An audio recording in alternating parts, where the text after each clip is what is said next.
Hey, Jay Barrios. Hello.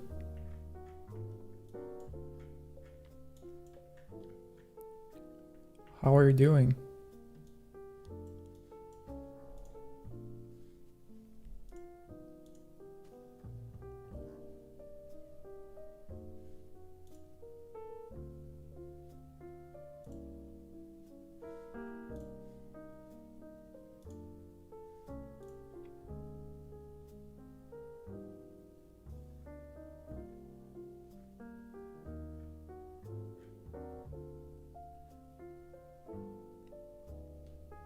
Joining in from Twitter, just got home from Easter church service. Nice. Awesome. And saw you were streaming and thought I'll drop in for a bit. Nice. Thank you. Thank you for that. I'm trying to basically I've always wanted to come up with a mail application for both iOS and Mac. At least since, there was an app called Mailbox previously on both the iOS and Mac OS, and I quite loved it. If you don't remember or haven't seen one, I can actually show you. Hey, Alex, hello. Nicholas. Hey. Oh, right. Hey, and welcome to the stream. I'm so not used to this. I'm not used to streaming in general because I haven't streamed for quite a while, and this is my first time like actually trying to do this on YouTube because I'm not familiar with it, and quite nervous, to be honest. Anyway, there was this app.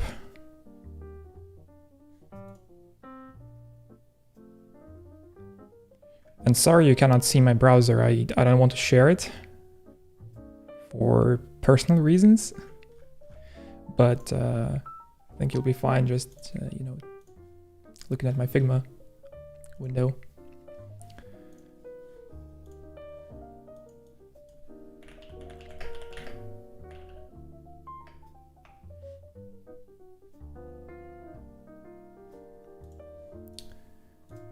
So weird, I cannot really find any old screenshots of the app.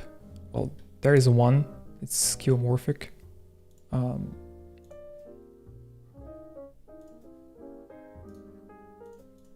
There's also this screenshot.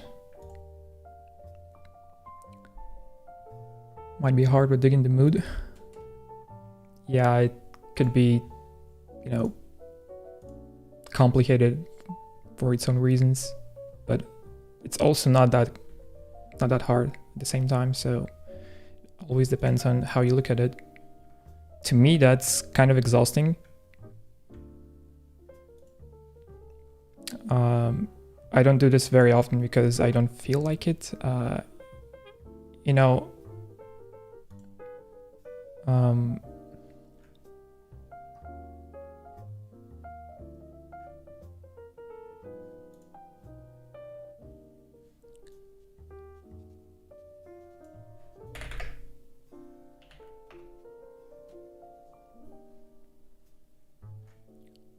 One second.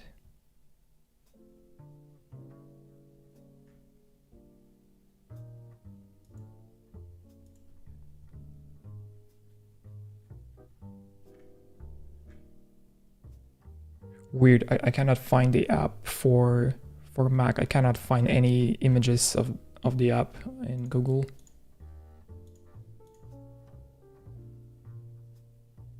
When I type in Mailbox Mac OS, it always gives me the default app for Mac.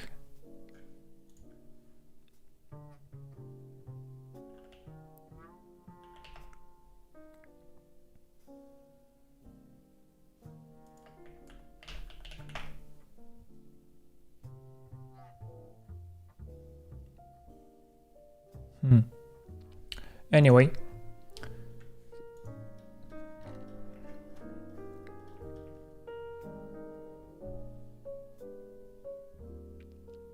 So I'm this kind of person that recharges my battery like away from people. I can be around people for quite some time, and then I feel like I need some silence, I need some peace and, you know, alone time. And for that reason, I feel like streaming is like a good way to sometimes be able to talk to people, but at the same time, it's also not very good to do that very often. So some people are more talkative and prefer to have company around, and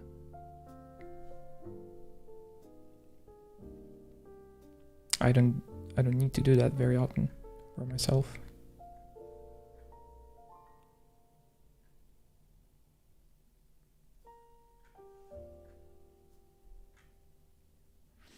Okay, I'm going to look for some mood boards on Dribble.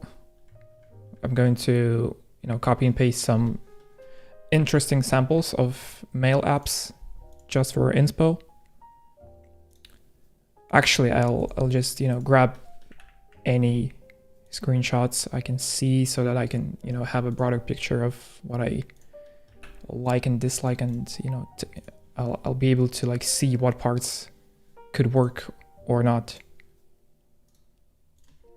I'll do that for both iOS and Mac. Hello, Ria. What's up?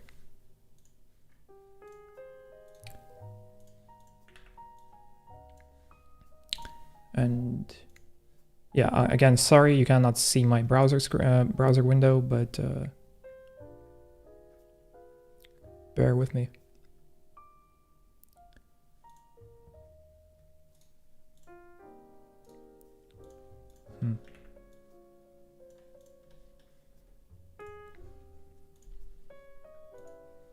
And it's not like I can somehow, you know, develop an application. I cannot do that. I don't possess the skills to, you know, code and actually do all of that.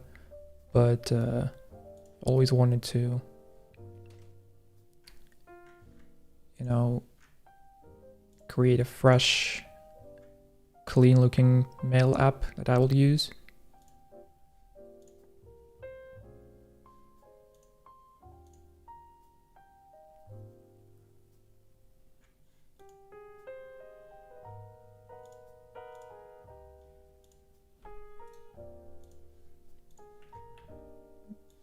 Oh God.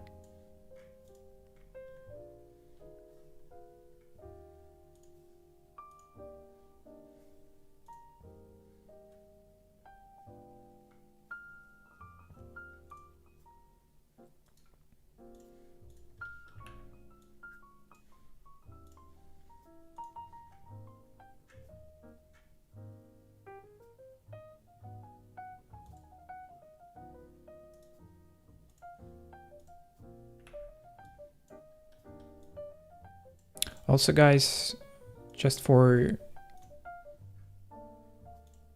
know, just out of curiosity, what mail app do you use on your computer and on your phone right now? This is quite interesting to know. I use Spark, at least for now. I use Spark. I used to use this app called, what was it? Sparrow. Sparrow was good, but nothing so far could beat Mailbox. Unfortunately, it got acquired, and I don't think that. I think it was Google that acquired Mailbox. They haven't done much about it since then, or was it Microsoft or something? I don't remember. Hey Rahul. Seva, hello. Zaying. Sorry if I pronounce any of your names incorrectly. I'm so sorry. I'm so bad at this. Hello to everyone. Standard iOS. Great to see some proper live design session. I don't think it's proper, but like I'm going to do my best. I'll try to. Spark, missing sparrow. Invitation token was genius, right? Yeah, I agree.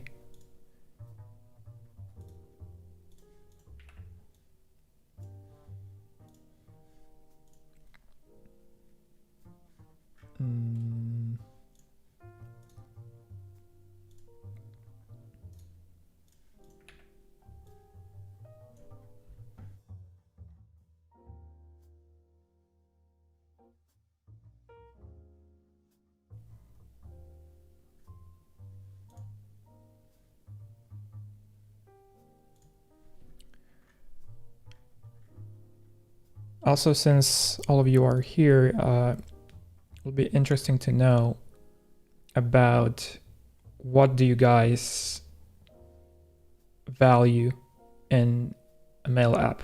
What do you guys feel like it's the most important part of it that would make you switch to something or like make you use it? What would you want from a mail app? Are there any particular features you need or cannot live without? Simplicity. I'm also all for simplicity and minimalism. That's what I initially like about the Mailbox app, is that you just first it encouraged you to reach 0 messages in your inbox, so sort of clean up your inbox, because my inbox prior to Mailbox was a mess, and I'm sure that it was the case with a lot of people as well.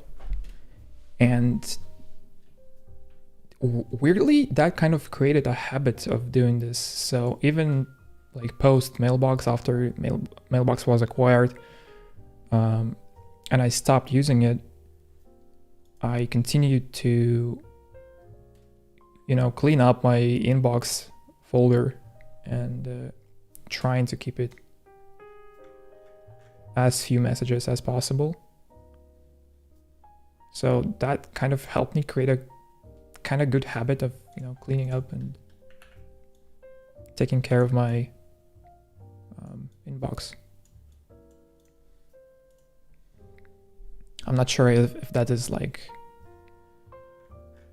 super important or not. It's just basically another way to look at sorting. You can have many folders in your Gmail or whatever and do things this way. But so far, like having an archive and a trash folder was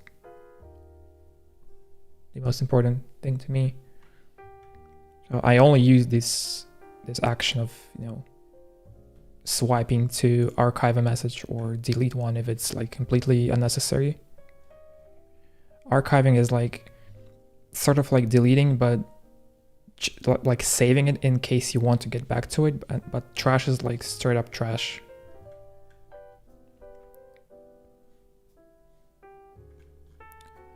Okay.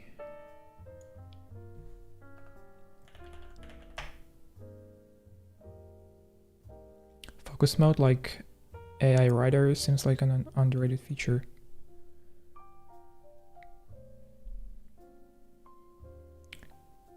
Focus mode, like, do you mean like when you're composing a message and you want to sort of see everything else but the text you're writing sort of black out and be faded away or something? Or if we're talking about AI writer, there's this feature, but sort of grays out everything else apart from the thing you're writing. So does it mean you just want to be able to focus on the last sentence of what you're writing, and the rest is like, okay, you can get back to it later if you need to. It would be cool to have something like a feed for new mails instead of click on each separated.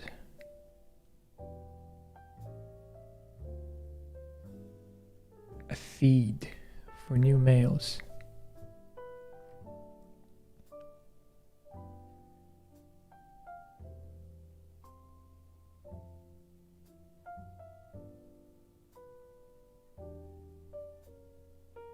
I'm not quite sure if I get it right. Basically how most email apps, at least on Mac or like on desktop, work is that you have your sidebar, right? With all your categories and folders. You have your inbox over here with your list of messages, and then you have this part on the right where you can actually read your message. Once you click on something here, you select this one and it opens up here.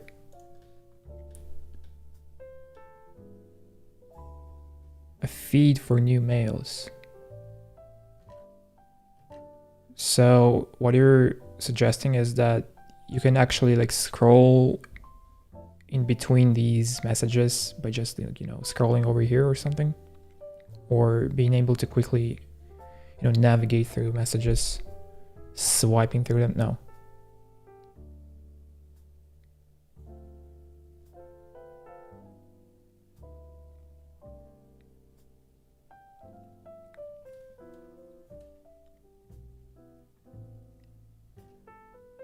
I'm not sure if this is a good idea or not. It adds some complications here. Okay. Personally, I like swiping left to mark as unread unread and right to flag as important.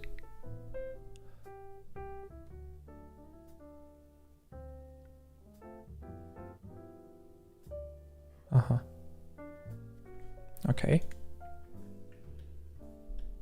Well, that's also something that needs to be customizable, obviously. You go into your settings and you set up whatever action you like to be activated when you swipe.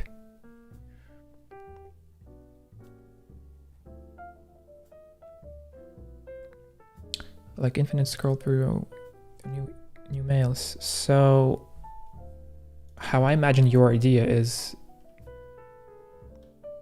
there needs to be either a keyboard shortcut, but that's not very accessible.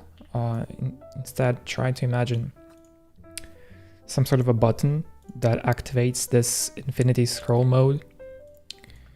And you get into this mode, the UI changes accordingly somehow. I haven't thought of it yet, but say you have like a bunch of messages here.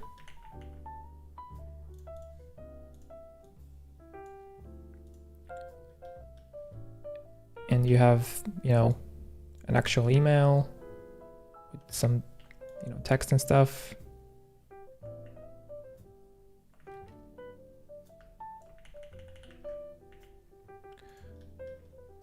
Right? So your idea is to be able to, using a scroll, using a scroll wheel or a trackpad to be able to quickly jump in between those different mails, and this will change. Huh.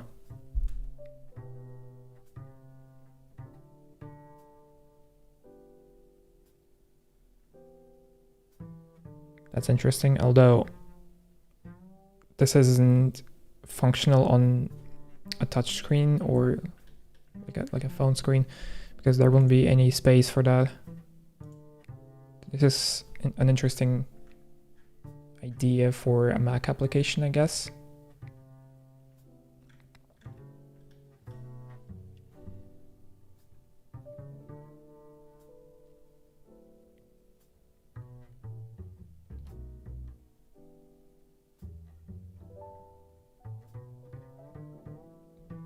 Right, yeah.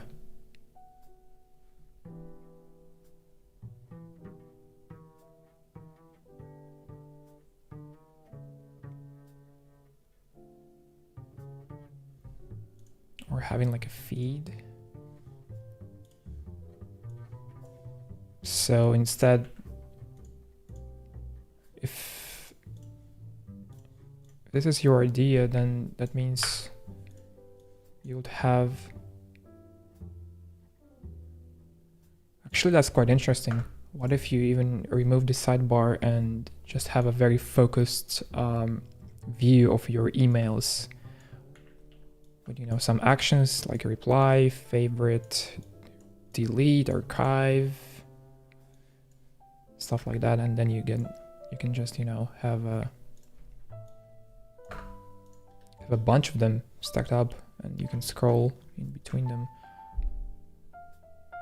This isn't like a very good experience for a mail app, I feel, but that's a good idea.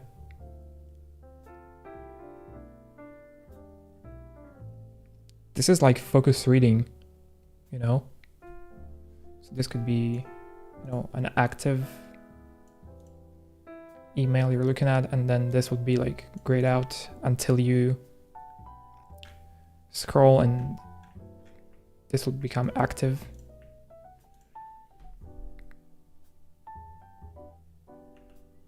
Interesting.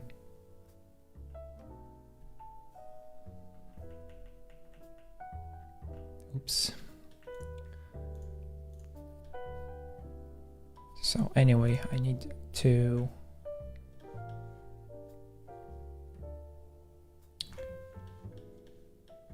get the styling for a macOS window.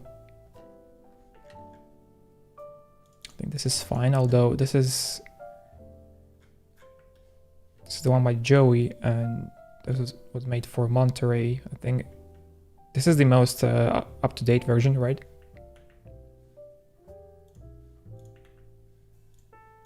Okay.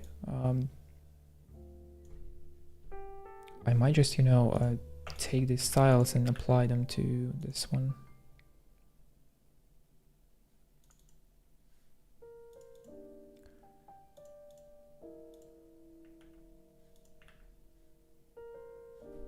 Traffic lights.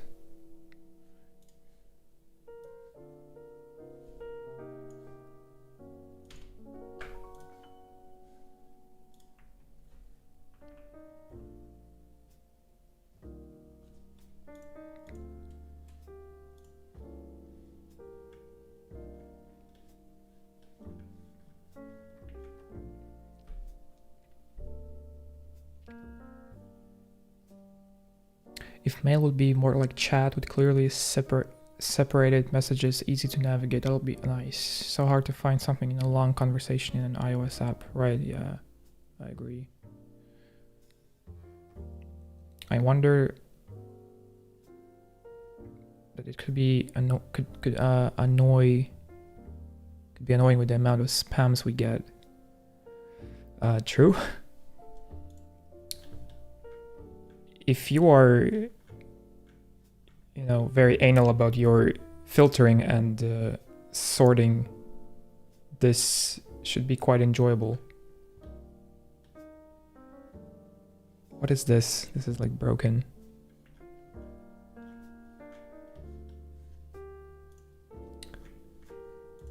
Yeah, I think all the UI kits from Joey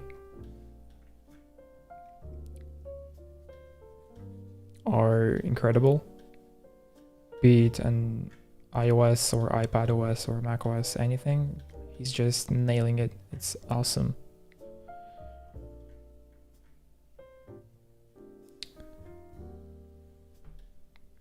Anyway, I'm just interested in the actual paddings for the traffic lights. I'm not sure if that's like a set in stone constraint or not,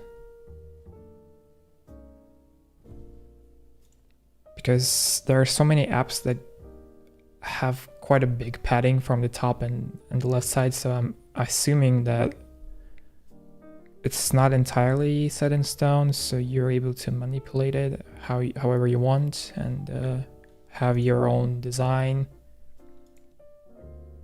following some general guidelines from Apple, but not necessarily tied to use them like in every scenario. So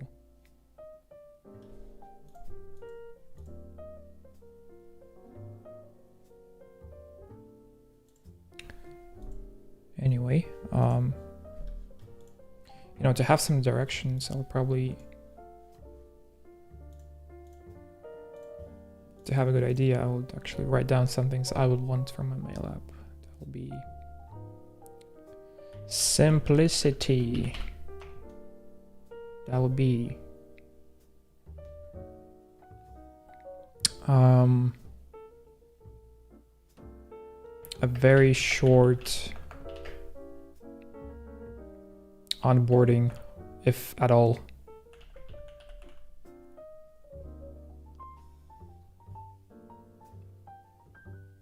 I'm not sure if like a mail app needs onboarding. You need to be able to just connect your existing account. Most of them are Gmail accounts, so Google accounts.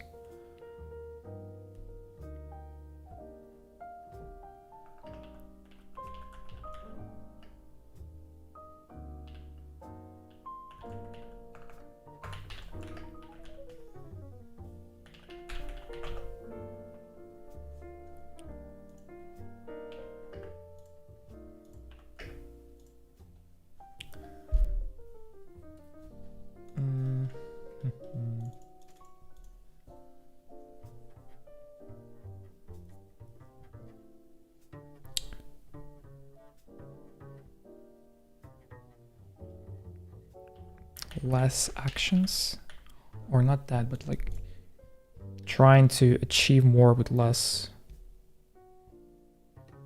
Reaching that point, it would be awesome, but I'm not sure if that's doable.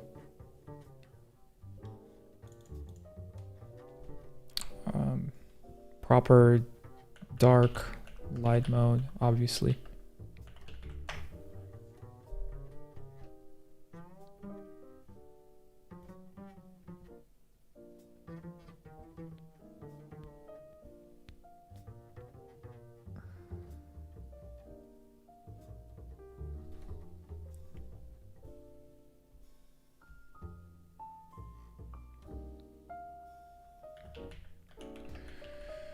Design system so that it looks the same across all devices.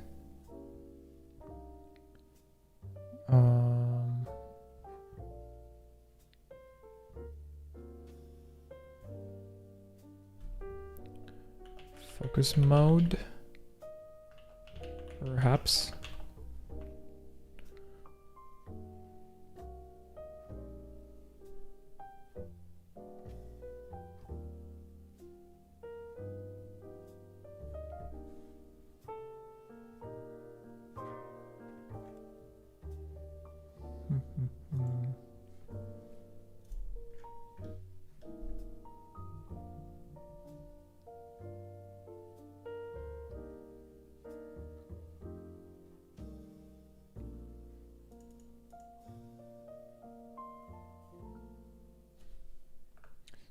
That'll be it for now as a good base.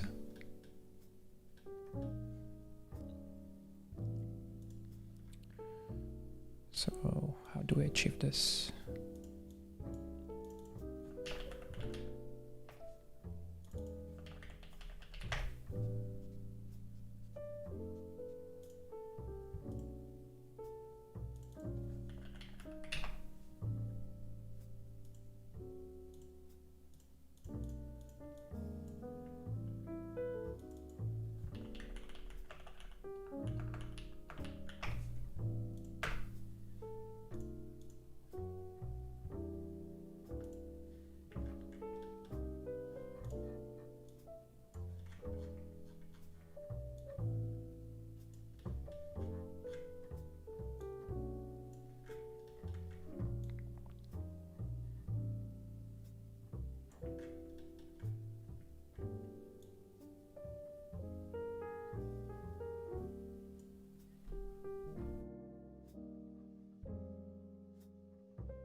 Do you guys like when an application on Mac uses a translucent sidebar or something?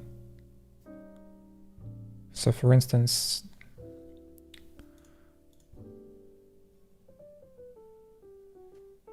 there was this.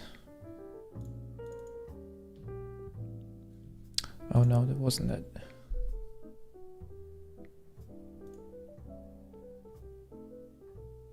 I'm not too sure. Oh, this is my Figma dark mode concept thing. Yeah, I think this is where I use the... Yeah, so I've used like a translucent blurred sidebar and even the title. I probably have overdone this for this, but it looked quite striking. I think it's quite easy to go overboard with this, and this isn't going to be good.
I think like a moderate amount of background blur is fine.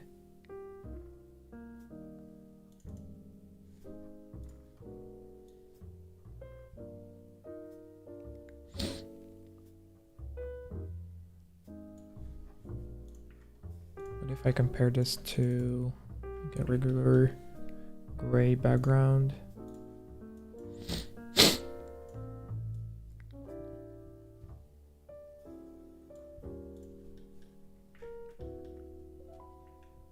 This kind of looks cleaner, to be honest.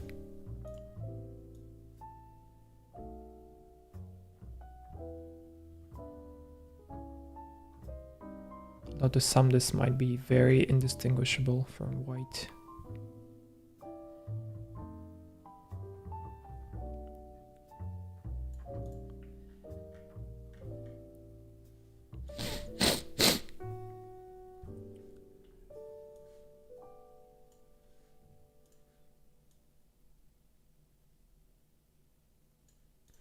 A separator.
Is there any dev-oriented email client with some weird functionality with plugins and stuff?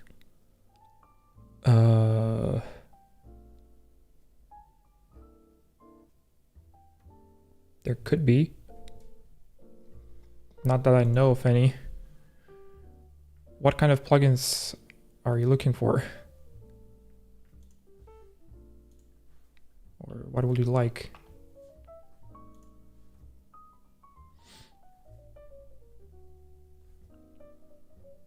Like Obsidian, but email client. Ah. Some interesting plugins to integrate would be awesome.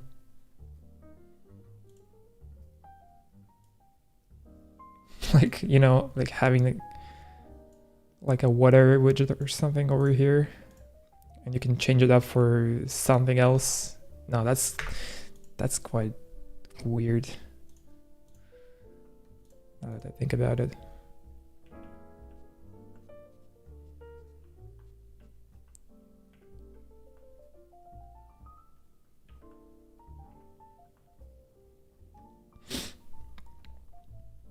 Superhuman is pretty popular. Not worth the price. Hey, Creative Chaos. Welcome to the stream.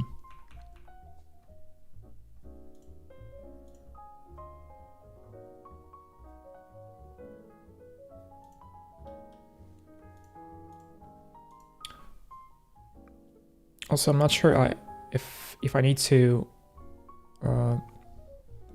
speak Russian here, because my main language is Russian, and I'm not like, I'm debating whether I should only speak English on the stream, even though it's not, you know, my perfect way of speaking. Like, I can reply in Russian if needed, I guess. Hey David, what's up? Welcome to the stream. Saw on Twitter and hop 10. Nice. I appreciate that. English is very much appreciated. All right. I can do a strictly English stream in that case. I still need to practice it, so that'll be a good way to do that.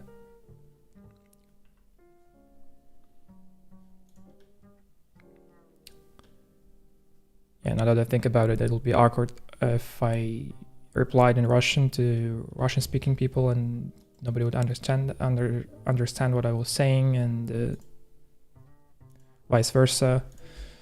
That's just not convenient. Okay. Inbox, archive, trash, sent, drafts. Let's see.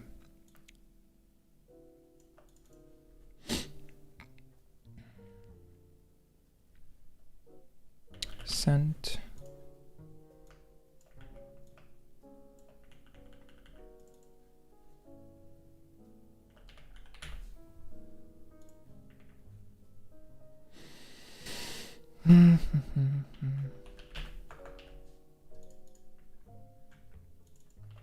Trash.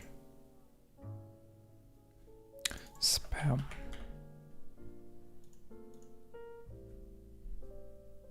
Keep English and address people that ask you stuff in Russian directly back into Russian. That's how most streamers do. Okay.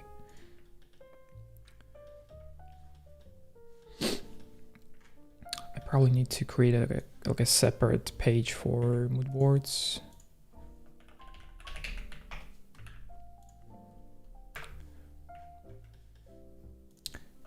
Explorations.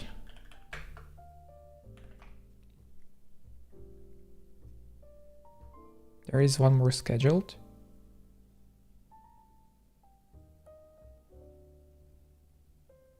Wait, what? There is one more live stream scheduled on my channel or something? What do you mean?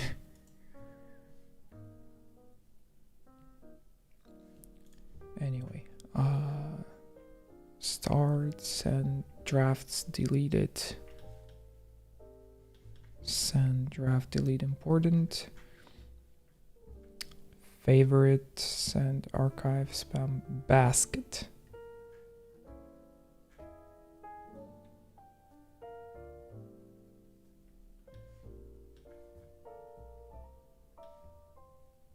Goals, statistics.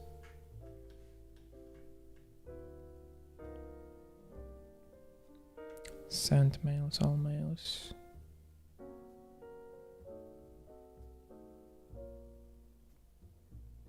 Oh, right. Sorry. I get it now. Sorry. Yeah, one more menu item.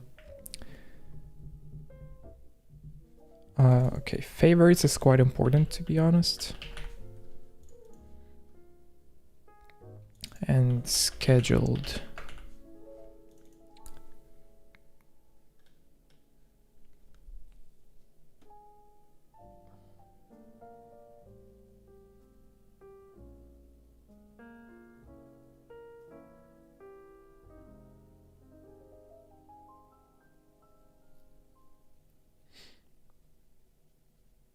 I'm trying to think whether I can somehow simplify this or cut it by a few. Those are all important. Maybe there's like a way to rearrange that.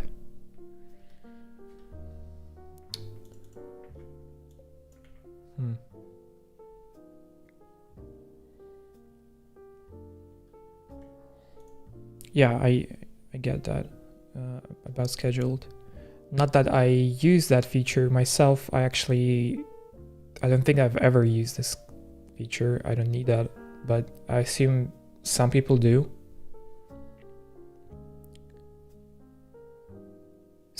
Like, I wonder what do people use to, send out those like regular subscription-based emails?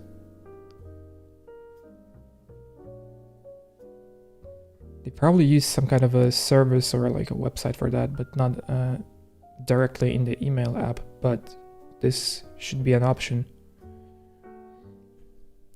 So scheduled is quite important.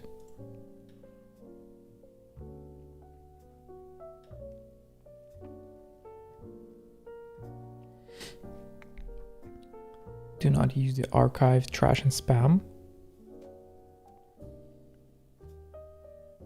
Wait a second. How do you not use that?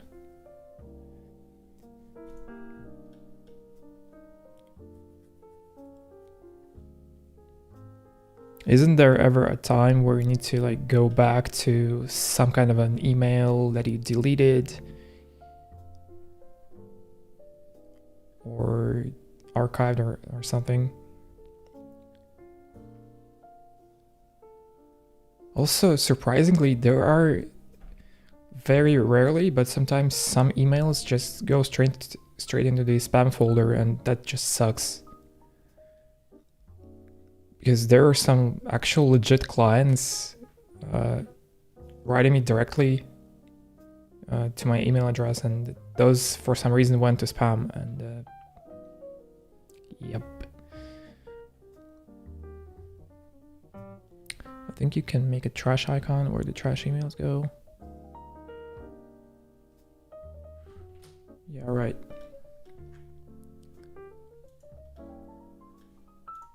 Anyway, what if I just...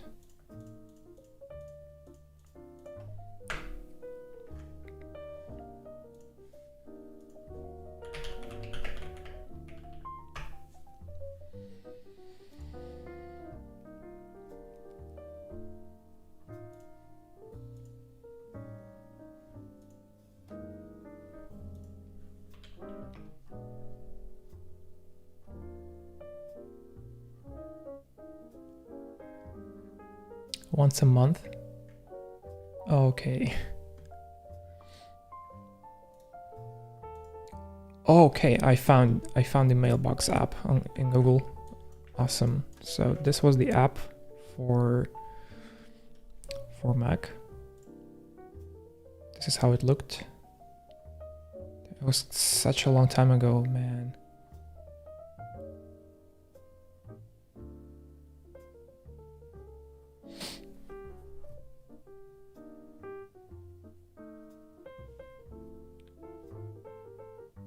So this is how they've done it.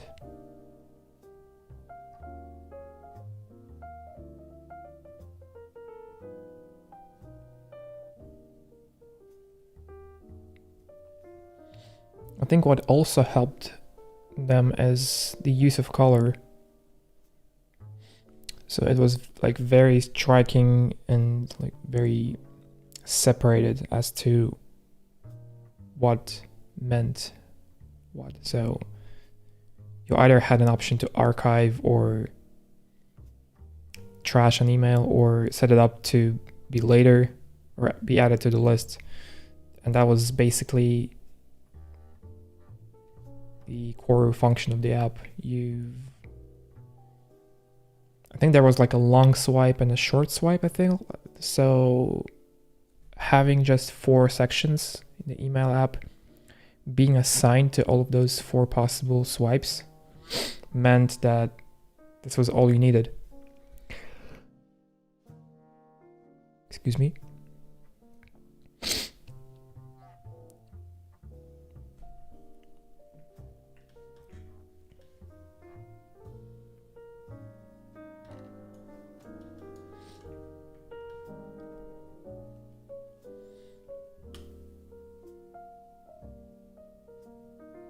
I cannot recall how they tackled drafts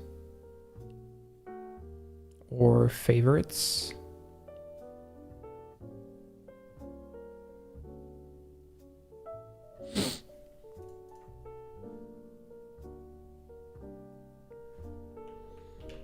Later.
Proton. Never heard of it.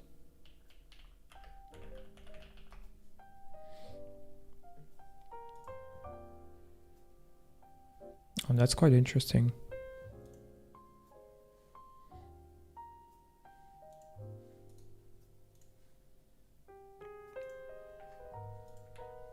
I don't like their desktop app, but the iOS app looks quite nice.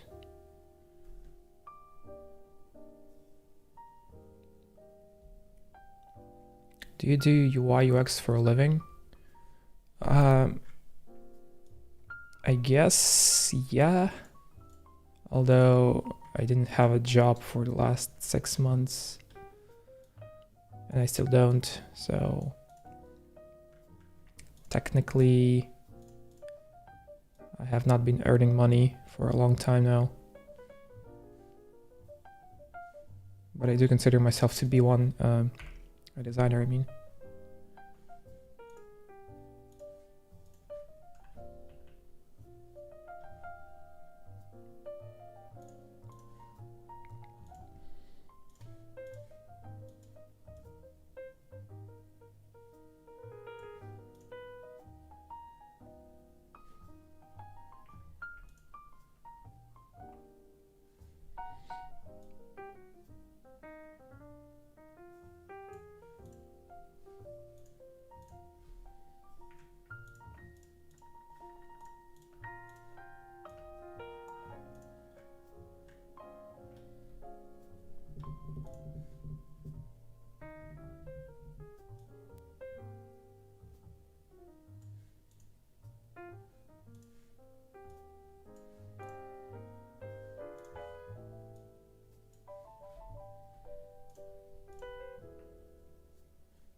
Hey Brent, hello.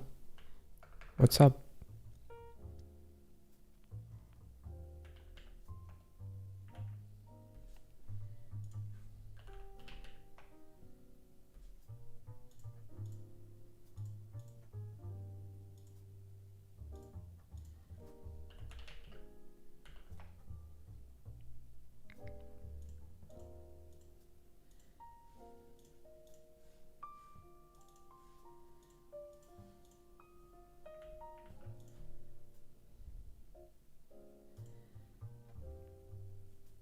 Just received another subscriber. Thank you. Thank you for your support. I appreciate that.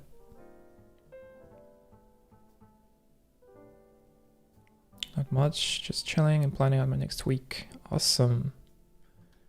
And I'm just trying to come up with a mail application that I would like to use.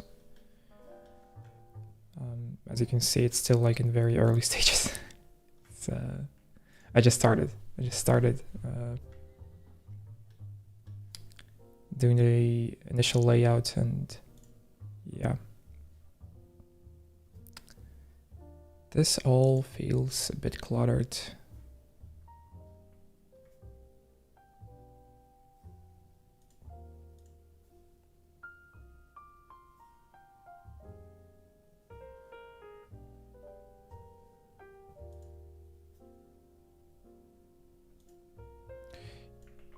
You know what? What if I actually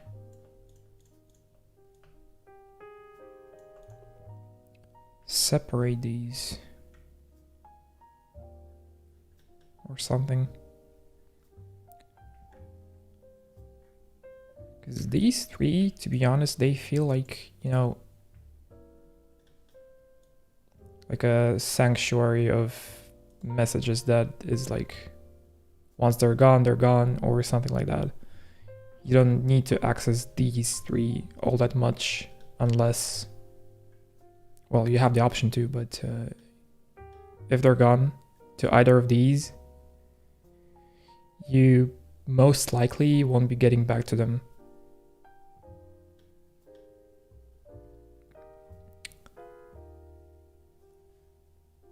What we actually need is an inbox, drafts, I assume, right next to them, or even favorites right over here.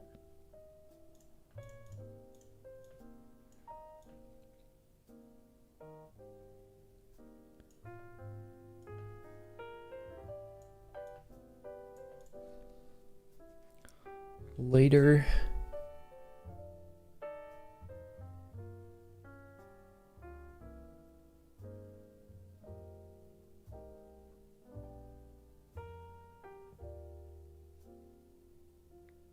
This is so complex, man.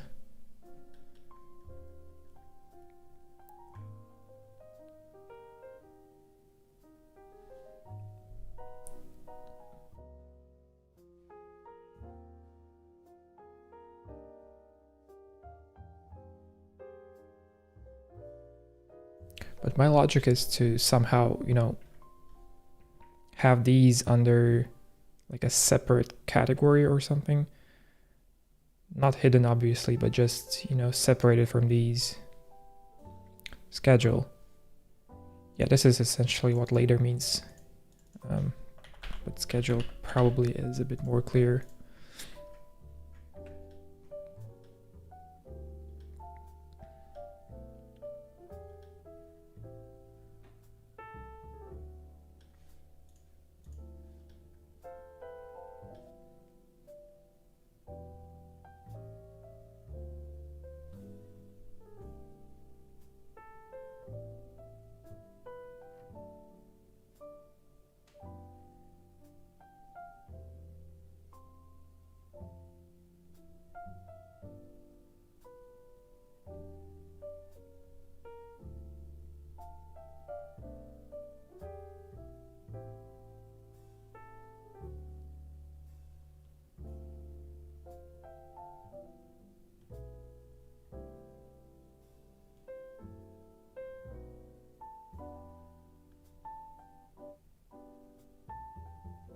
Check spam only when I remember that I ordered something and the package has not arrived yet. Okay.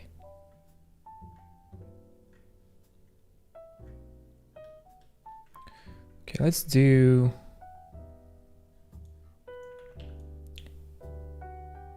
Oh God.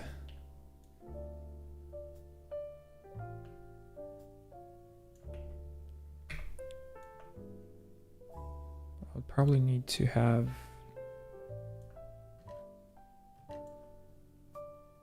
a placeholder for an icon.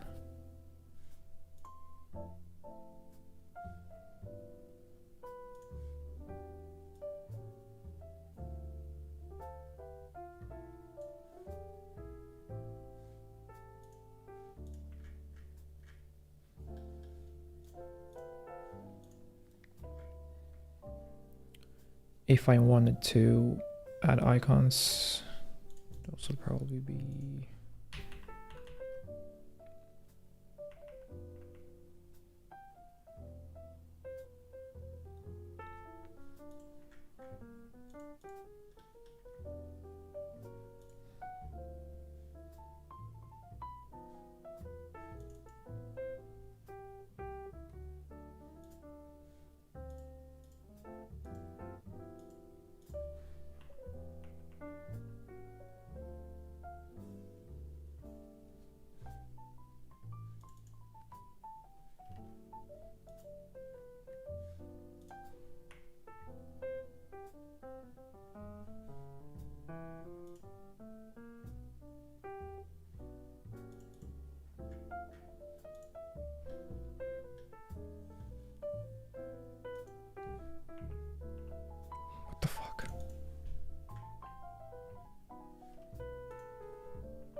Oops.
Any great resources for anyone getting into product design besides practicing a lot?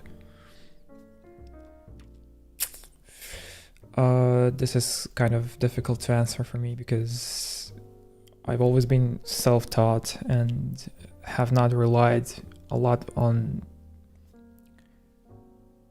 external help and like any sort of courses and videos and articles. I can't say that I haven't read them at all. It's just that I haven't specifically went somewhere to learn design. It's just that it happened naturally throughout the years by absorbing all of the info. I don't know, like best tip will be to follow great people on Twitter. I guess Twitter is the best place for that, at least for now. There could be some value in following people on LinkedIn, although I don't like LinkedIn.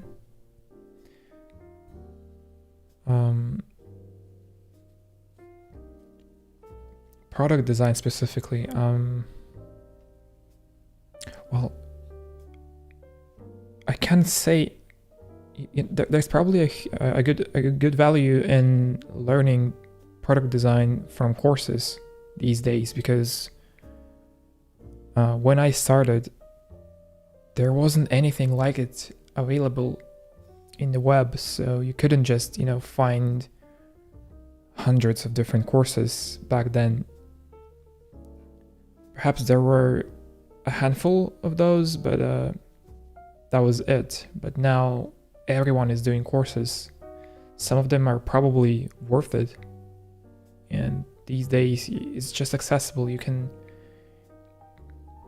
There is so much info, man, everywhere, like on YouTube, on Twitter, everywhere. All you have to do is basically like go and learn. So all that's stopping you is basically yourself these days. Everyone can do it. I'm sorry, I just can't name anything specific, but all I'm saying is that probably these days courses are a good option if you know what course is a good one. I don't, so I cannot recommend any specific ones. But yeah, I will just follow people and let it happen naturally. Let it happen through learning and trying and failing and trying and failing again until you get it. It's not that I'm good at product design myself. Like I know the aspects of it. I have worked as a product designer before, and I know the process, but I don't feel like that's my strength right now. I feel like visual design and like general interface design is what I like and what I enjoy doing.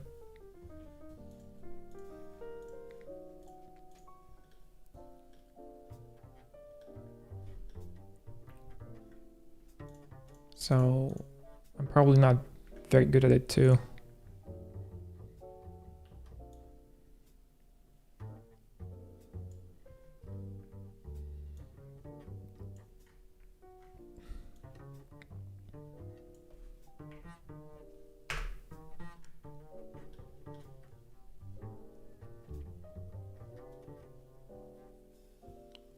I applied to 120 plus jobs and all the employers want real client experience, which I don't have because I only studied computer science and I got the Google UX certificate and only have a few projects done.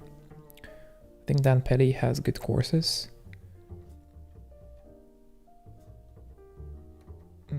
Yeah, probably. I don't really know Dan myself and I don't follow him, but I've seen many people actually like this guy, and I assume that what he does is actually legit and great, so I will look into that. So regarding jobs, yeah, that's unfortunately the harsh reality of things. You need to present some real stuff, and it's kind of a loop that's hard to break out of. If you don't have real work experience, you need to gain it somehow. You need to get that experience, but nobody is willing to hire you because you don't have that experience, and it's a loop,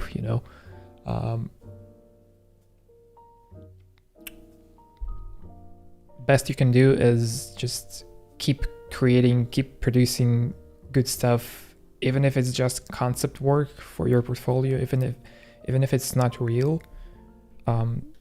Eventually, even if it's not real work for real clients, somebody will give you a chance eventually, because they will see you are capable of producing good stuff. You probably know a thing or two about design, so they might as well just, give it a shot. Perhaps it's even better for them because they can hire you at a lower cost in the beginning, because they know you're not very experienced, so they can afford you for like a lower cost. But then once you gain some experience, you can actually raise your prices and start applying to real jobs, because by then you will have real projects. So as long as you're doing something and showing it to the public, I think you're good to go.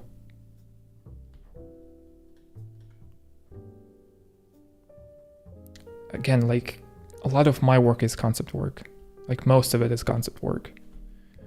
And that concept work allowed me to get a job at Frame.io at first, and then eventually a couple more positions in different companies. Anyway, I forgot what I wanted to do. It's kind of hard to design a UI for Mac using a non-Retina display. I can see all the pixels. I can see that it's like imperfect. Yet at the same time, I need to also be able to, see this clearly on a non-Retina display. So this is kind of important. I'll keep grinding then. Yeah, that's all you have to do. Just, keep grinding, keep grinding and creating. That's all you need to do.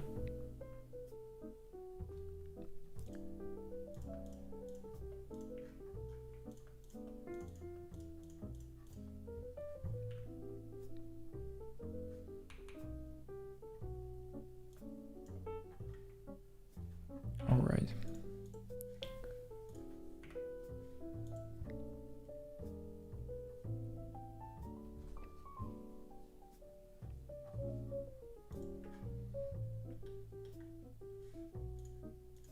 Because this to me looks like the font is too thick. This looks too thin. But probably on a Mac screen, on a Retina display, this looks good. This is probably too thick, too bold.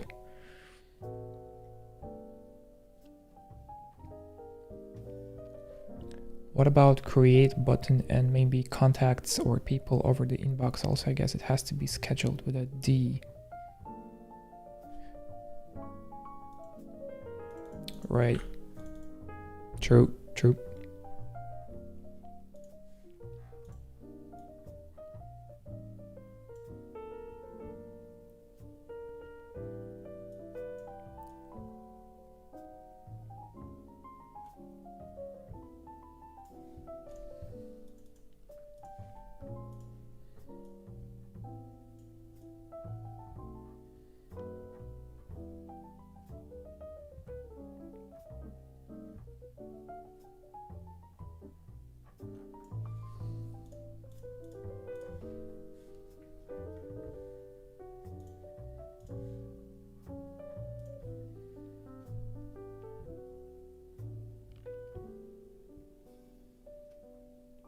Maybe you can do a site for a friend, relative, business, or if you studied computer science, maybe you could help redesign, say, docs site for open source project.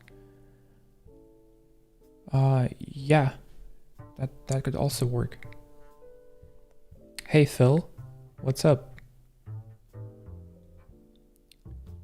I have just joined. Is it intentional to mimic typical macOS app design?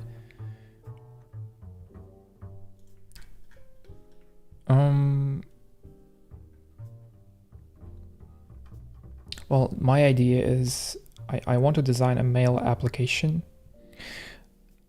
Not necessarily that one that will go live one day because I cannot code. Perhaps if I do actually design one that's going to be very good, I might actually reach out to a developer that'll be happy to work on a project, but then sustaining and actually running a proper mail application requires a lot. It requires servers, requires maintenance, requires a team of people essentially. So I'm not sure if I'm willing to go that route. I'm just not very business oriented and stuff like that.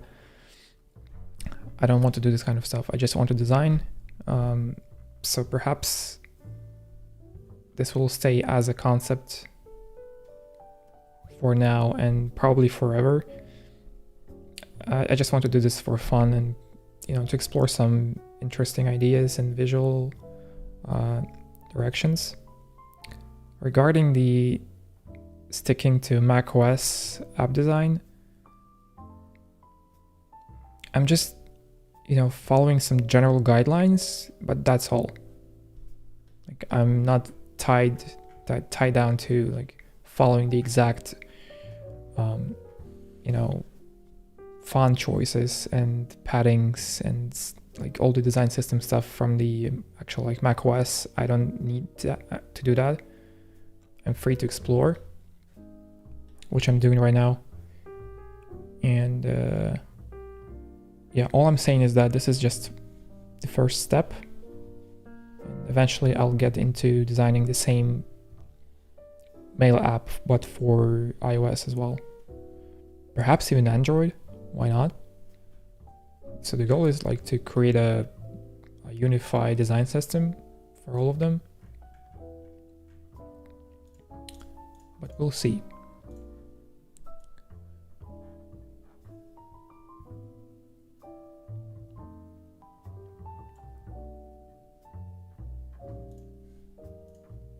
It's probably very complicated and very difficult to run a business, let alone a mail application business.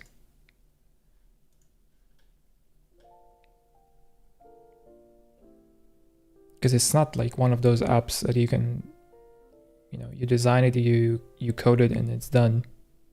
You actually require some serious backend security, servers,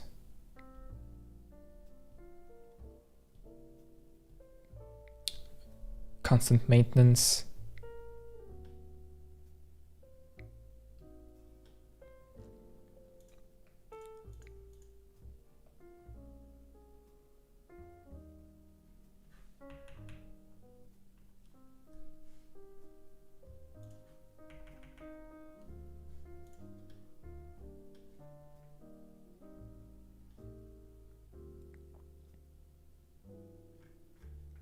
This actually looks quite nice.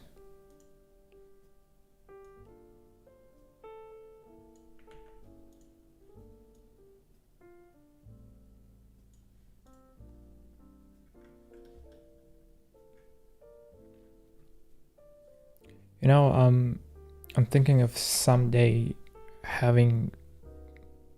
probably having like my own series of like tutorials for beginners, or like a course or anything like that, because even from like my circle, so many people that are new to design have reached out and they want to get into it, and they say they open up Figma for the first time and they are confused as to what they need to do.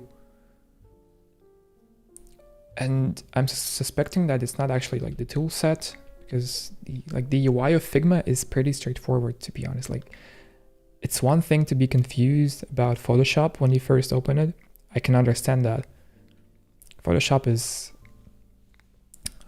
quite intimidating for beginners.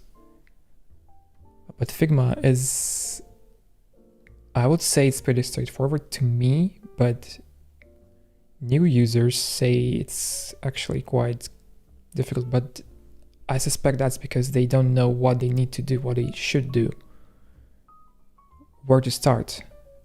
They don't know what they want to design and why. So they don't have like a clear vision of why they even want to do this. They just want to do something. So I would love to actually get into like proper content making one day when I'm feeling ready for that. That would be awesome. And like streaming is part of it.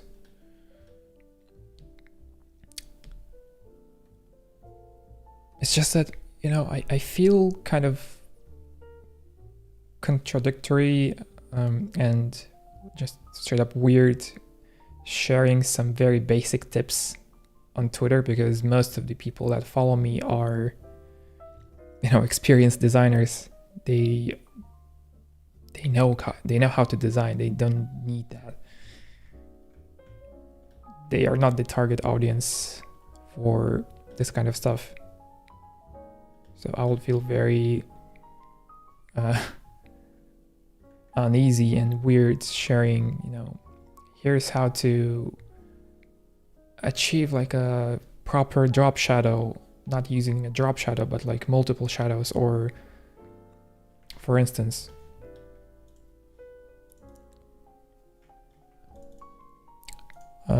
one second.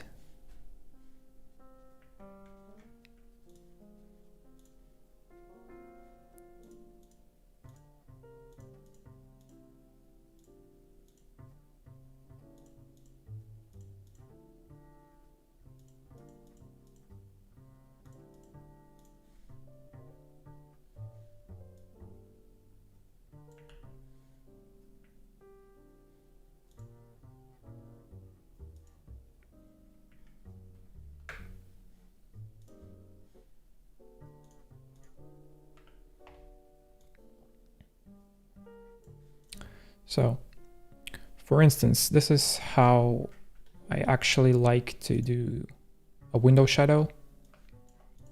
And to demonstrate, I will get rid of this wallpaper and do a solid color just so that you can see better. Oops. Oops. So this is like a typical Mac OS drop shadow, right?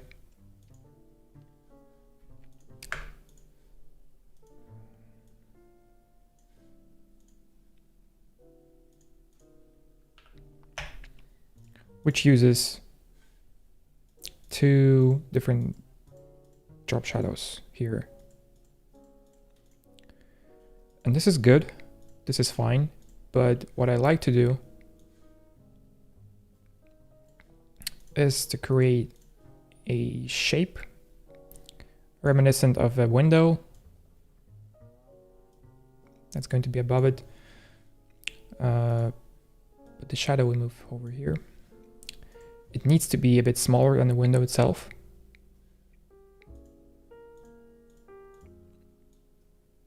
And then you blur it using a layer blur. And this is quite different to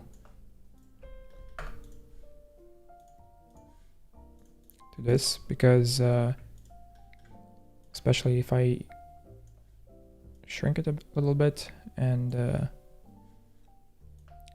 I can do even more and increase the blur. You can see how it's almost like three-dimensional.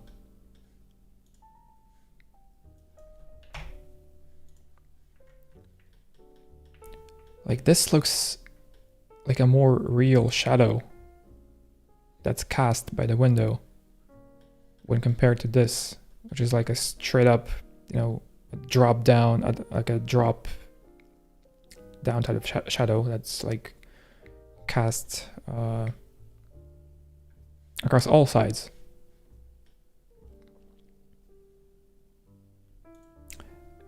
And you can also still, you know, experiment and use a regular shadow on the window. Make it a very light shadow. maybe like 5-6%. Move it down a bit because we need the window to separate itself from the background. Sometimes shadow is very important for that, especially like if you have an edge case being a light app on a light background, you need some sort of a separation. Some people like to use a solid color as their macOS wallpaper. Some people just do this as their wallpaper. And so for these edge cases, it's important to have some sort of a separation.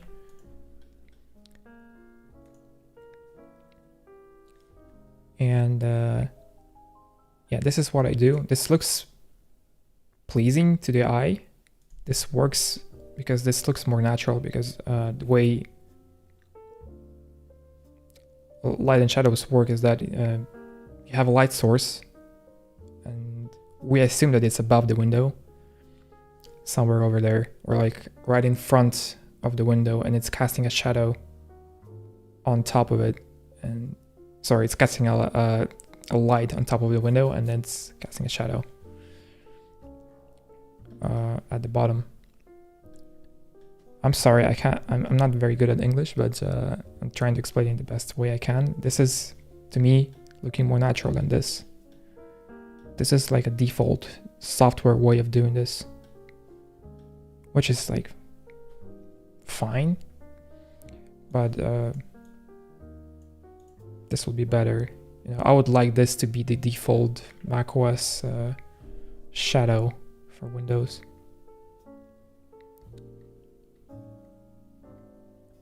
But it's also very good for, you know, presenting your work, or thumbnails.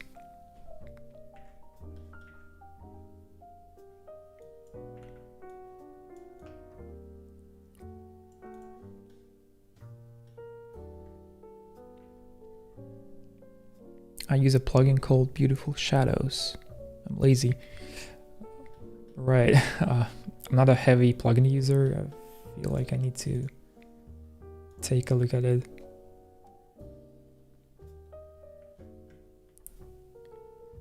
So another tip, if I were to explain something to like beginners, I'm pretty sure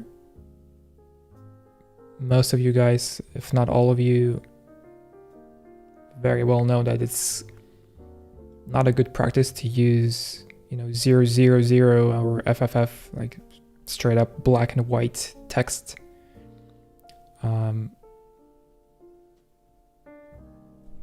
Because it looks too sharp, it creates like a very sharp contrast, and it's not very good sometimes. And what I do is I create like a very slight tint of a blue grayish text instead of like a pure black one, because this is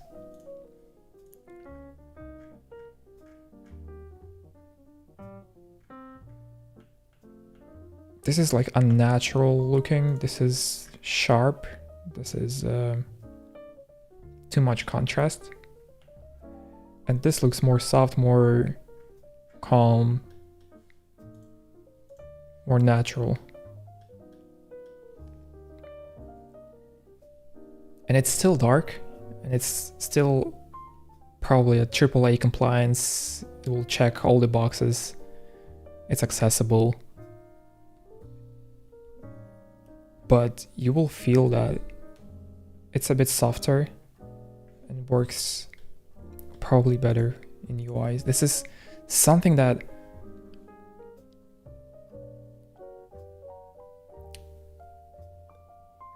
you don't necessarily like can explain to beginners. This is something you have to feel for yourself and get a hang of. Is this applicable to long text as well, like articles, for example? So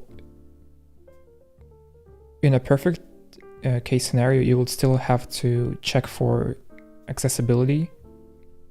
So check whether contrast is good or not. And especially for like long text, you need text to be very readable and clear.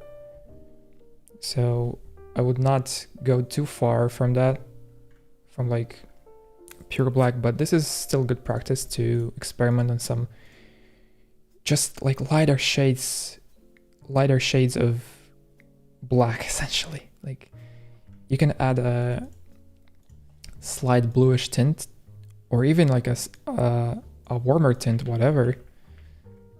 There are warm grays, there are cold grays. I just wouldn't use pure black for text. It's just, I think I've never had a good example of an app that uses pure blacks and that does work well visually.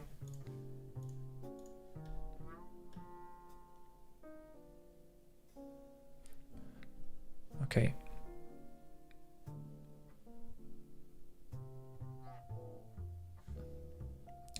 Sorry, I need to...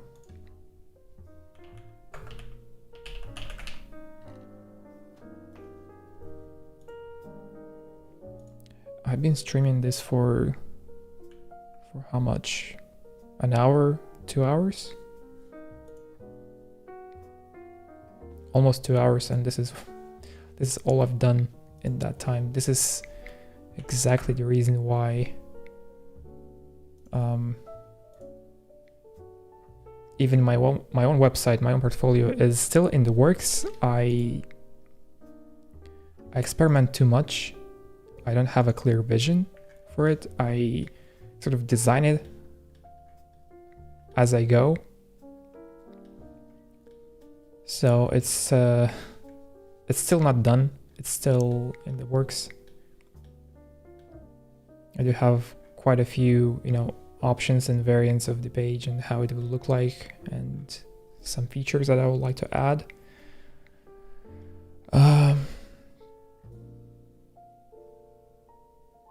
But it's not moving at a fast pace, unfortunately. So yeah, I should probably be doing this instead, but I wanted to, have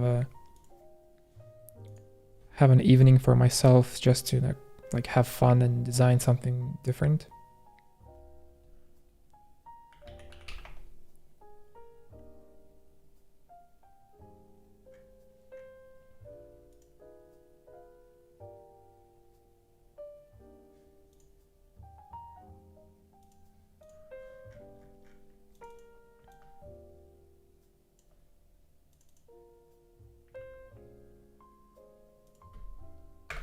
It actually makes sense to duplicate this.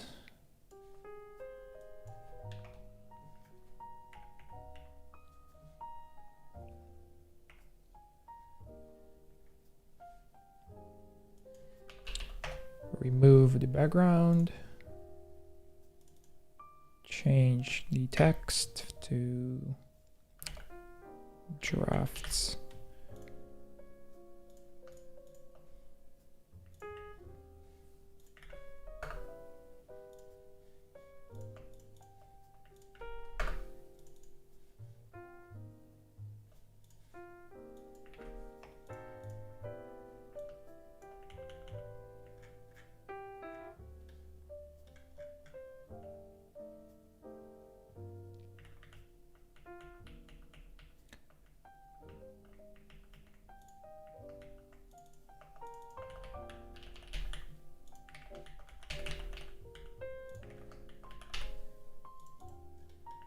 Yep.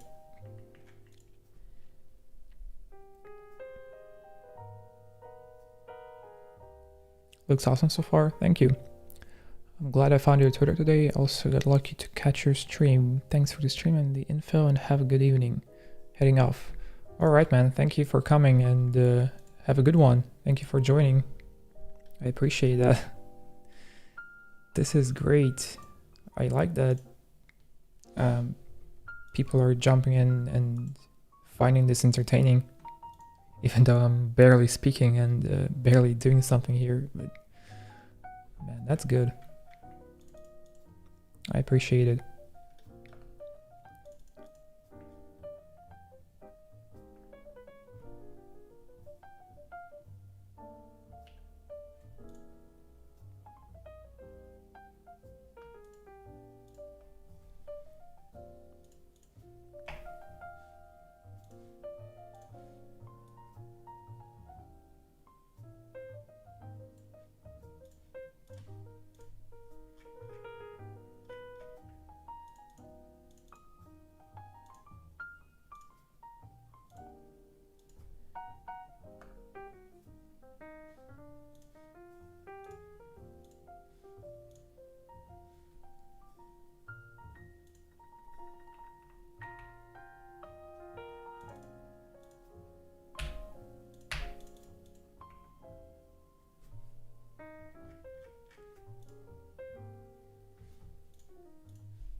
This looks like a fine draft icon, although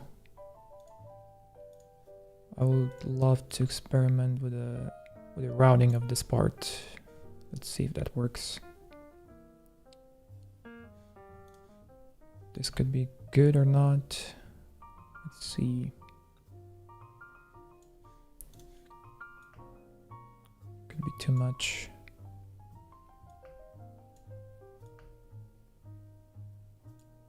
This is like a very slight thing, but this could be a good addition.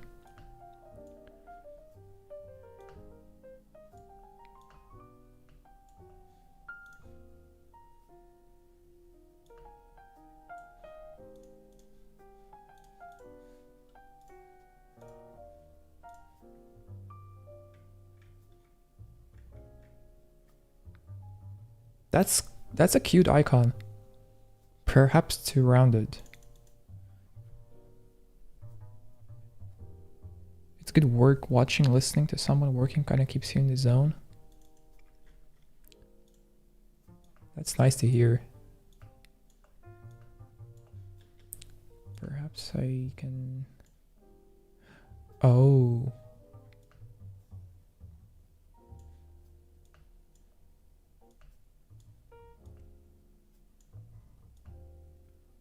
What if I do it like this, and then...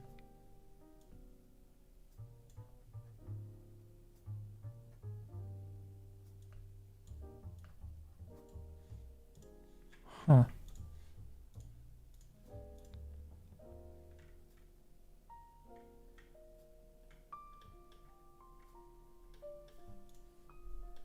So it's barely noticeable as you zoom out.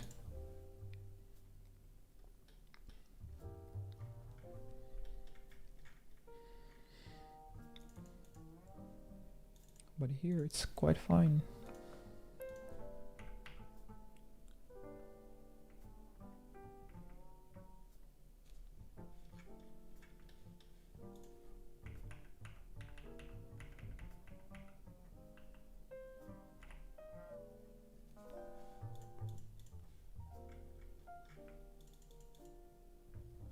What if I try the same thing over here?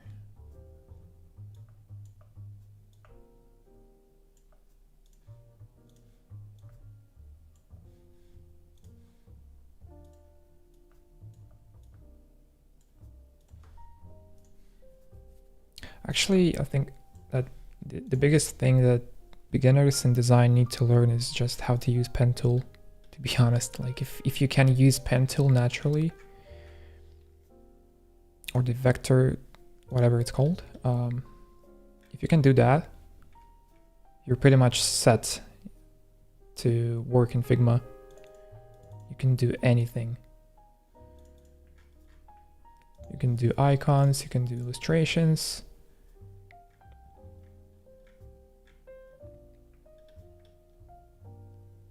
Man, I'm liking this little detail. It's not very evident unless you like zoom in, so it's kind of pointless, but this is like a little detail.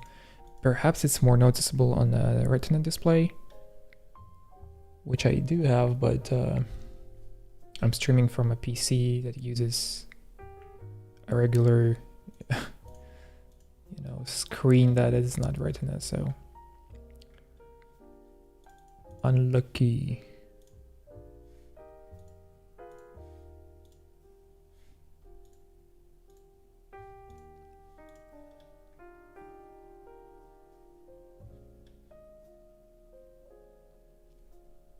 Did you guys see that the Inter font is now being used by NASA?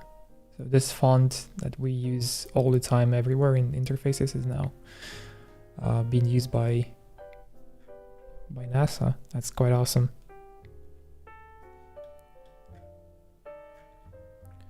Favorites. Should I just use a star?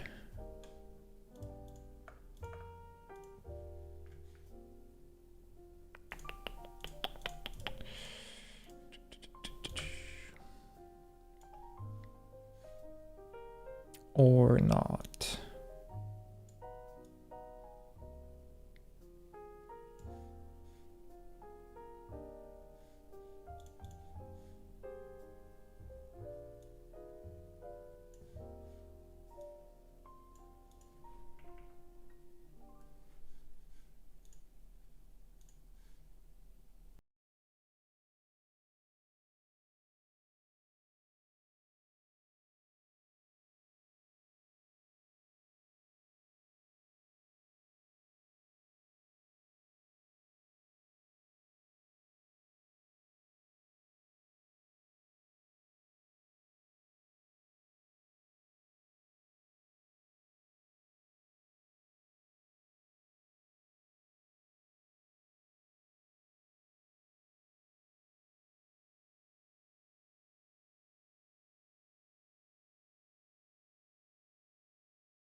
will not work here because these two like play very well together, but this one is out of place. I might have to think of something that looks kind of like a box, but is also conveying the idea of favorites or, you know, saved mails.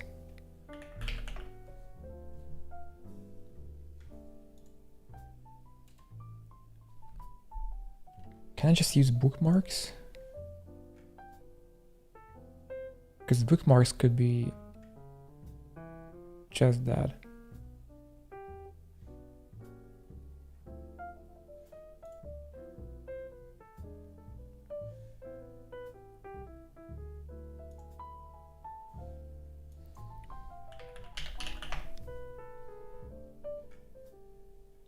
I can use a heart.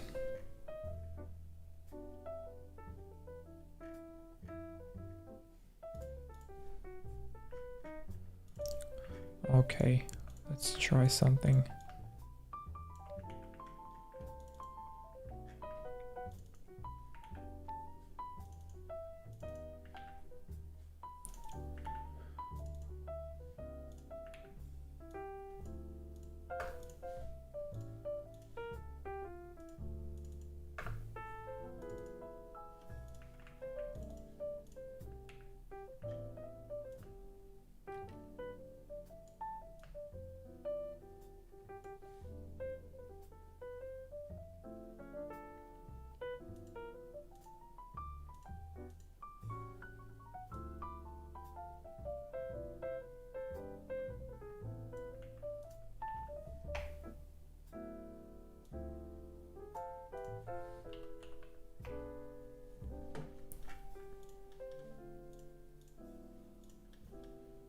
Nope, this doesn't work.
Coral? Hello? Welcome to the stream. What time is it there? It's 11:31 p.m. over here.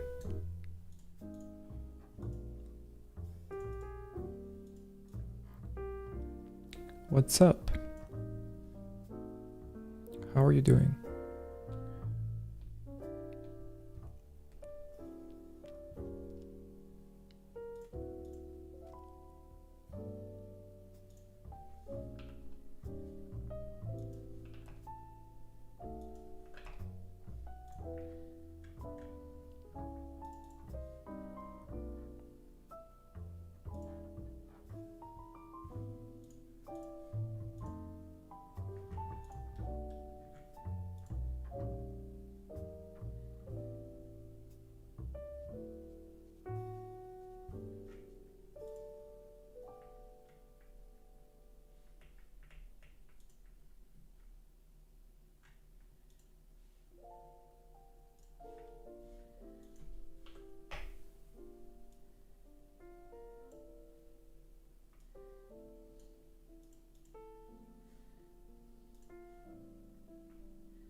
Hey Slaz, welcome to the stream. This is going to be saved somewhere so I can view it later. I'm actually not sure, so I'm streaming on YouTube for the first time and I'm not sure if this is going to be saved.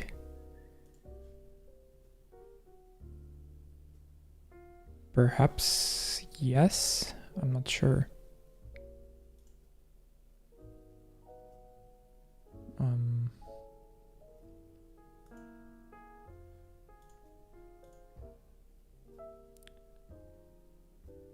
So there's like a setting on Twitch where I usually stream,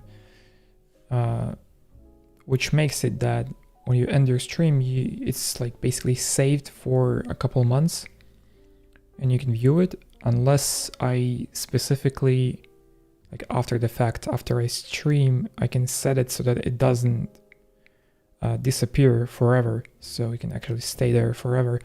Or I can turn this off completely and the video doesn't save at all. But on YouTube, I'm not too sure if I can actually do that.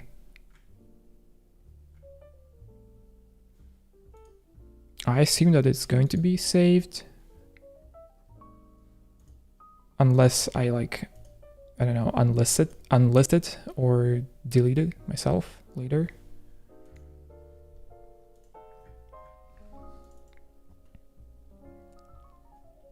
Yeah, I also think it autosaves, so I don't think there's a problem here.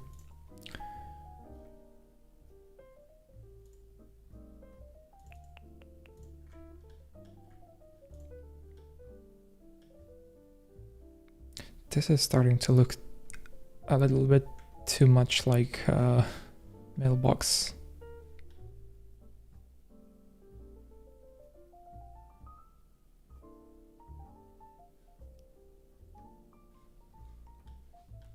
Anyway.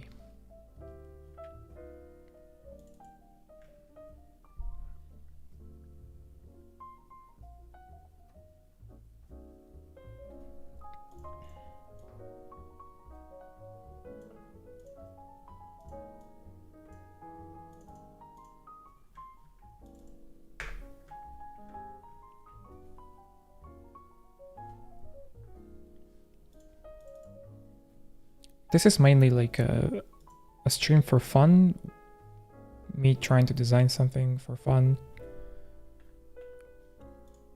Is there anything specific you want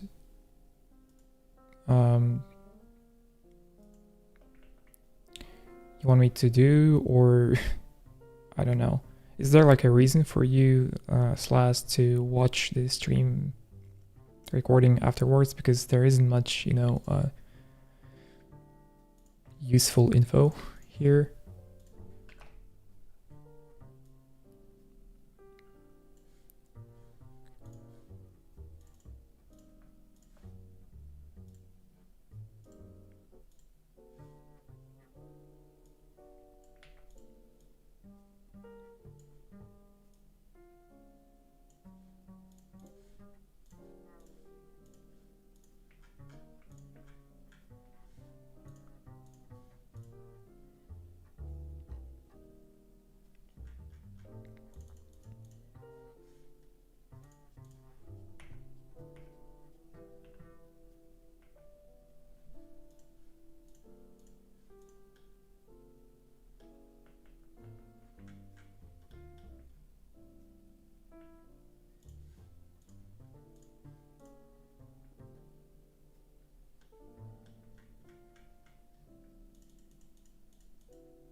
I'm self-taught, so I like to look and compare how I design to others to see if I'm kind of doing things properly.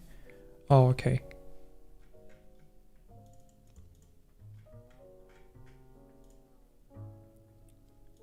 Makes sense. To be quite honest, I'm not sure if like methods of design are any different from others, at least for me. Some people are more reliant on plugins. I notice like, a lot of people enjoy using plugins. That probably saves them a lot of time. I'm thinking whether I should do that as well, because I'm not used to that.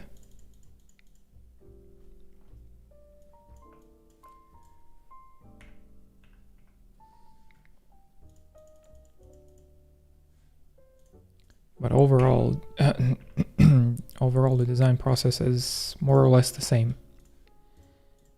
You just draw stuff and try out different things, make icons with a pen tool. This is too rounded.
I hope so. I just joined and I would like to watch the stuff previous to this. Possibly refer back to if I find useful tips or shortcuts.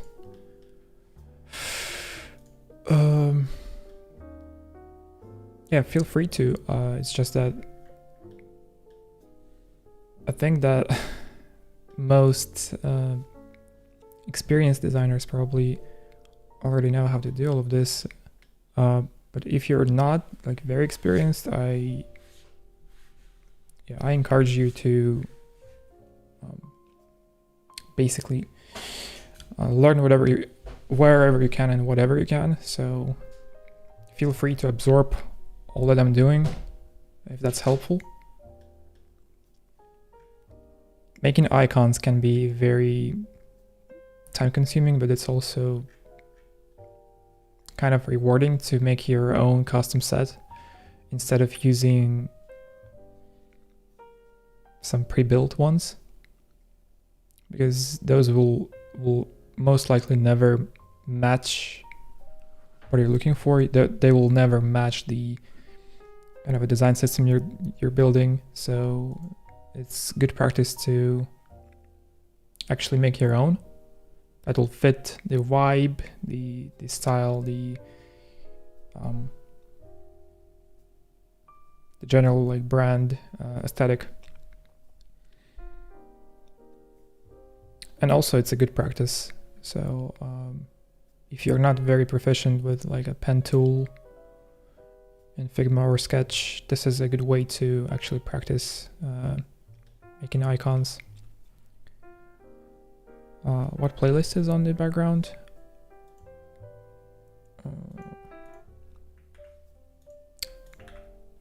Here we go. There's a video I found. It's an 8-hour long video. Gosh, certainly more than enough for a live stream. Yeah. Notice you're really good at using the pen tool. This is one of my weaknesses. I need to learn it. Really need to learn it more. So the logic is, with the pen tool, you sort of create, you imagine a shape, right? So for the most basic shapes, like rectangles and circles, you don't need to use a pen tool most likely, unless you're going for something like very custom, and you can just use a rectangle. Even for circles, I advise to use a rectangle so that you can always just round it and create a circle with it. But then if you want to create like a squircle or something along the lines of that, you can always just, you know, tweak the roundness setting and you'll have what you need. If you have made a shape using an ellipse tool, you won't be able to do that. So you're stuck with a circle. So I advise to use a rectangle for this kind of stuff. But if you're into something more complex, just imagine the shape. So here's like an airplane paper envelope, paper plane, sorry. It has 1, 2, 3, 4 points. This is not a good example. I cannot draw a shape on a frame using auto layout because it will mess it up. But anyway, you imagine a shape, 5 points, and you can be inaccurate at first. You don't have to be accurate at this stage. So you can actually like make something like this. It's totally off, it's inaccurate, and this is where you kind of start to, you have your shape, and let's assume you don't have roundness turned on. This is something you will have. We can make it a fill, remove the stroke. This is not what I like, what I want, but I want to create a paper airplane. So we kind of start. If you want to be purely like approximately right, you can just do it visually. But what I like to do is I like to measure. We have a point over here. This is like our anchor or a starting point. And if we want to be very accurate, we have 2 ways of actually doing that. Actually, maybe 3 ways. You can use a ruler in Figma, which is like a Shift R shortcut for the ruler. What you can also do is holding Shift, you can draw a square and put it behind the icon you're doing. This way you will know where the boundaries are and whether or not your icon itself is inaccurate. So let's say if it was like this, I would instantly notice that this tail is a bit longer than this one. So I will have to adjust. And then you can measure, Okay, we have like 1, 2, 3, 4, 5, 6, and 7 pixels from the very edge, from the right edge of the square to this point. But here we have 1, 2, 3, 4, 5, 6, 7, 8, 9. So 9 pixels. We are 2 pixels off, or 2 pixels off from this side, whatever you like. Let's say 9 pixels from here to here, and 7 from here to here. We need to move this 2 pixels to the left.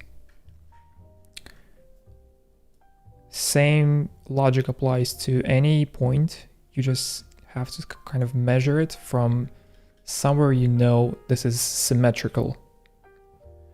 If we're doing symmetrical icons, of course. So this is perfect. Now we can drag it diagonally by just moving with your arrow keys on your keyboard, doing 1 pixel left, 1 pixel bottom, 1 pixel down, sorry. 1 left, 1 down, 1 left, 1 down, 1 left, 1 down. Then this is symmetrical.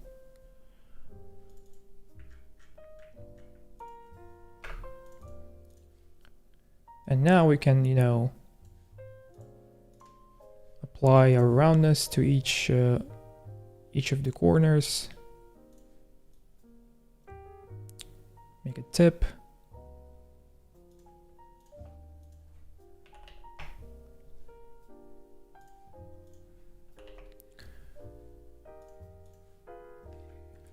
And yeah, this is like our basic arrow. Not like a paper airplane yet, but this is like a good, if we flip it, we have like a proper cursor almost.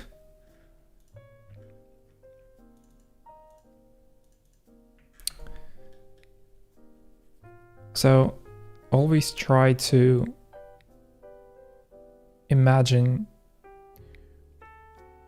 the shape itself, of how many points it consists. And if you're trying to achieve a very symmetrical shape, you just need to measure everything. You can even, sometimes I use, when designing interfaces, obviously with auto layout, you can just apply auto layout and move stuff here, and you know for sure that every gap is the same. But sometimes you need to measure things even if they're using auto layout. Sometimes, say, if you don't have a specific icon that is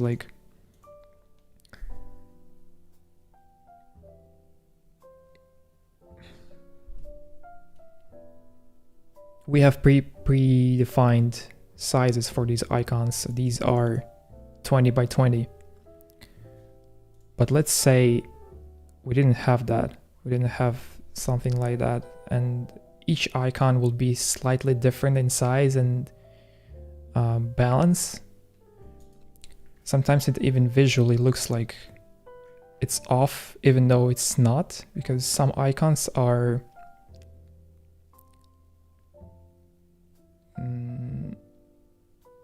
how do I describe it in English?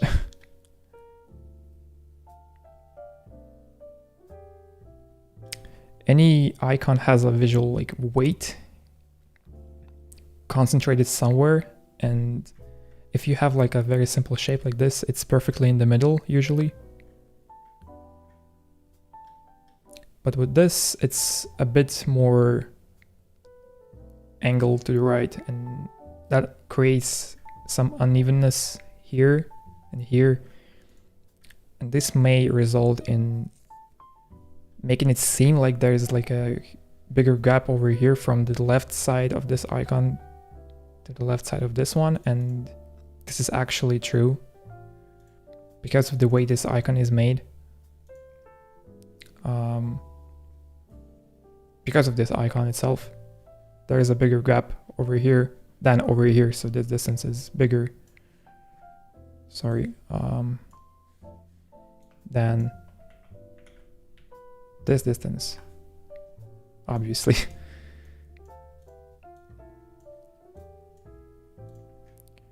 And this is just one very small example of this, but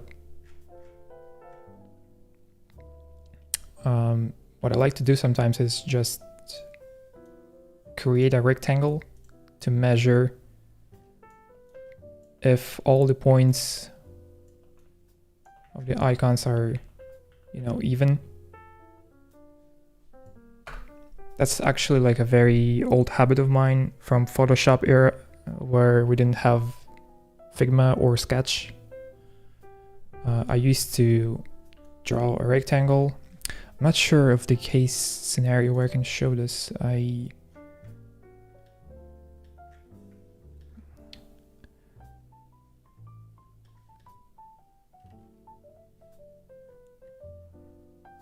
Actually, you know what? Forget it. just forget it. You can actually just use. You can probably just use Alt or the Option key on your Mac and see the distances yourself.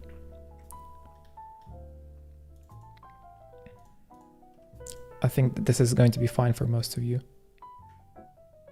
I cannot recall where I used this this method of measuring stuff, but I do sometimes. So just forget it.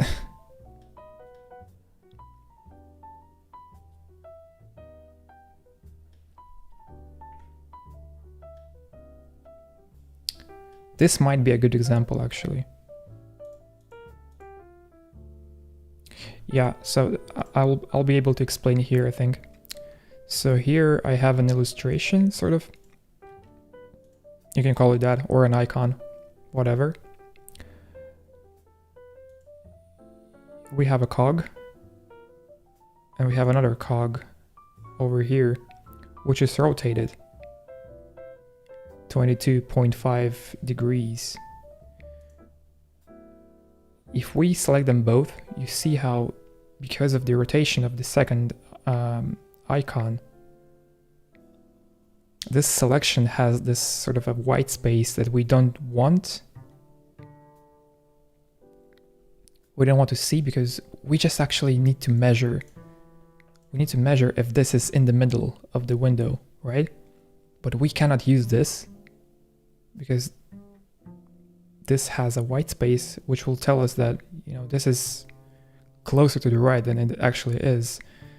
So this is actually a perfect scenario where I will do this. This is the distance from the left side of the window to the first cog, and then I would move it here. This is slightly off. So you get the idea. Now you can measure accurately, even though you couldn't do it with this because of how Figma works. This is very like a very handy way to measure stuff when you can't because of Figma. I'm sorry for this complicated explanation.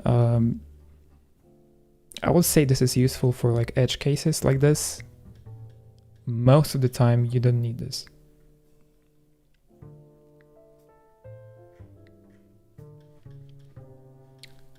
Yeah.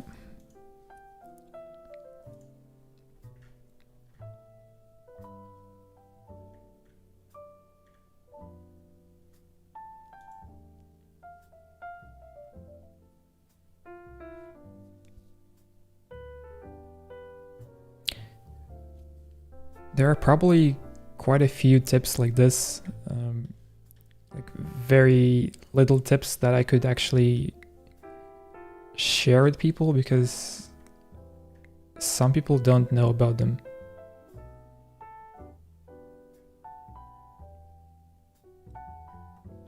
Damn, man, I need to start like getting into proper content making and making videos about it because that'll be helpful to so many people, I feel.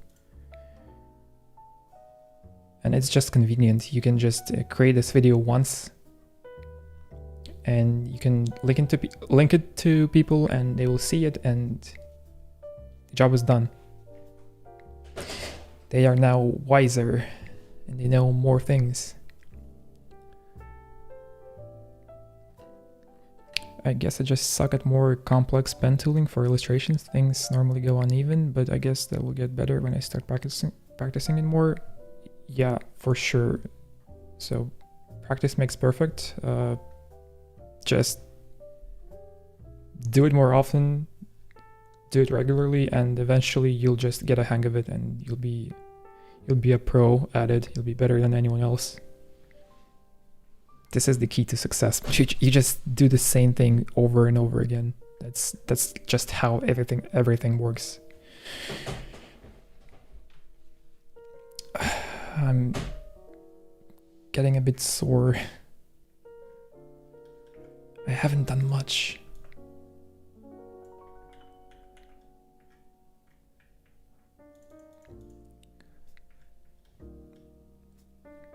I need some sample emails.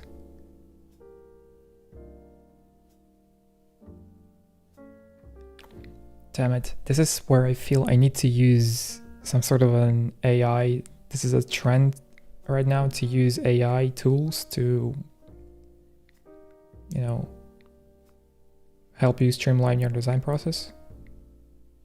This is the case where I will use AI just to like, I will write a prompt for AI to help me create samples of emails, and I'll just paste them over here. Easy peasy. But I have to think of it right now. Or I can just, you know, get some inspiration from my own inbox and just tweak it a little bit.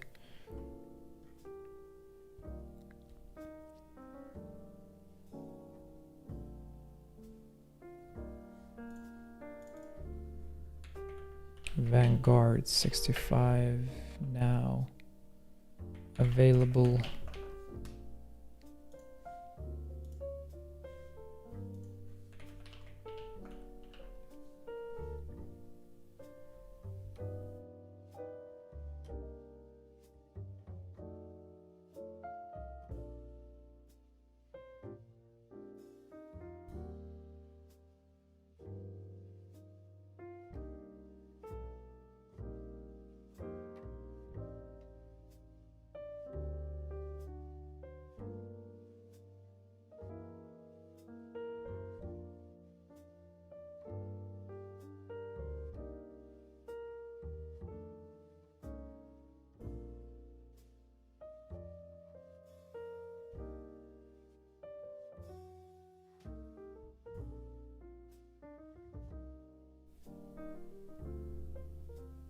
I started to use ChatGPT for a lot of my text content in my projects. It is really helpful if you give it a good prompt.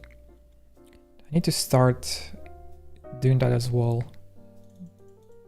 That sounds like a very powerful tool.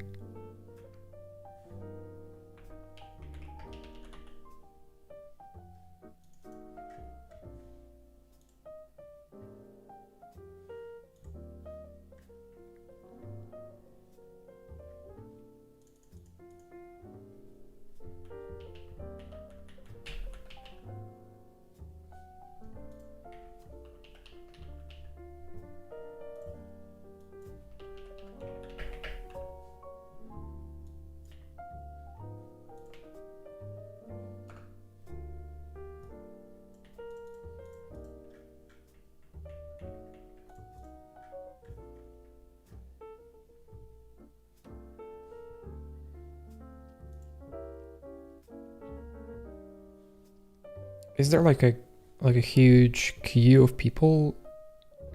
Like, if, for instance, if you want to use ChatGPT, do you have to wait for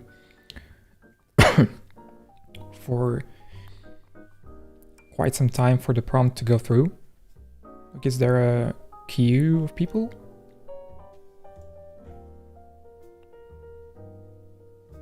There was something like that for Midjourney in Discord. So if you wanted to, even if you had a paid plan, which essentially just gave you a finite amount of pictures you'll be able to create. You will still have to wait for the resources of the AI model to become available for you. So I assume that there is like a huge line of people doing stuff in ChatGPT, and you have to wait until it is your turn.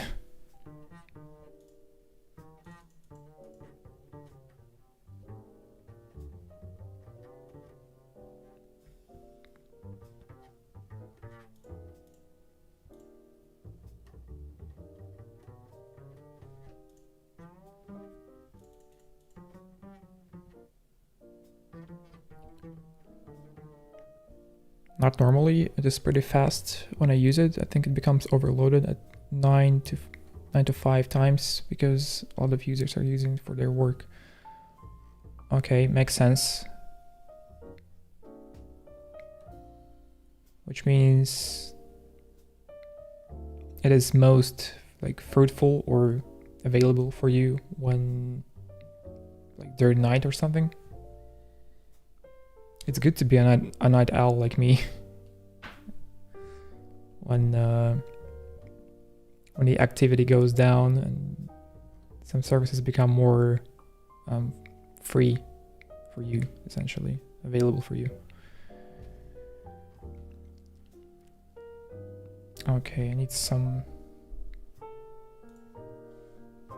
more samples.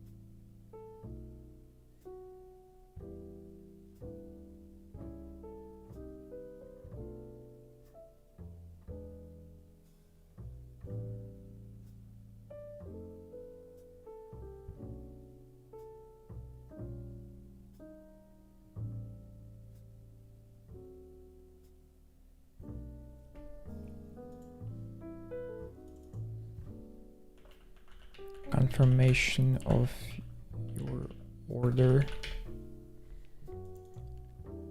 Appreciate all the tips and advice. I have to go now. If the WOD is up tomorrow, I will skim through it. Okay, awesome. Have a good evening. Thank you for coming. I hope you found some useful tips over here. I'm so scuffed at this. But anyway, I hope you found some of them to be useful for you. Have a good one.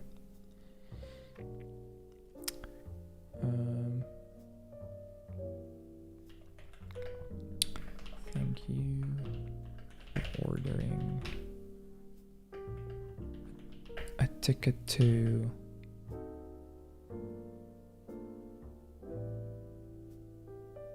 London.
Kind of like the line icon more. Yeah, same.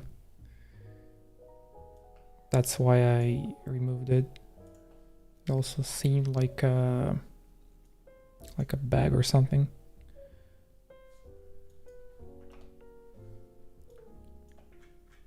Also, welcome to the stream. I think I haven't seen your message before. Nice to see you.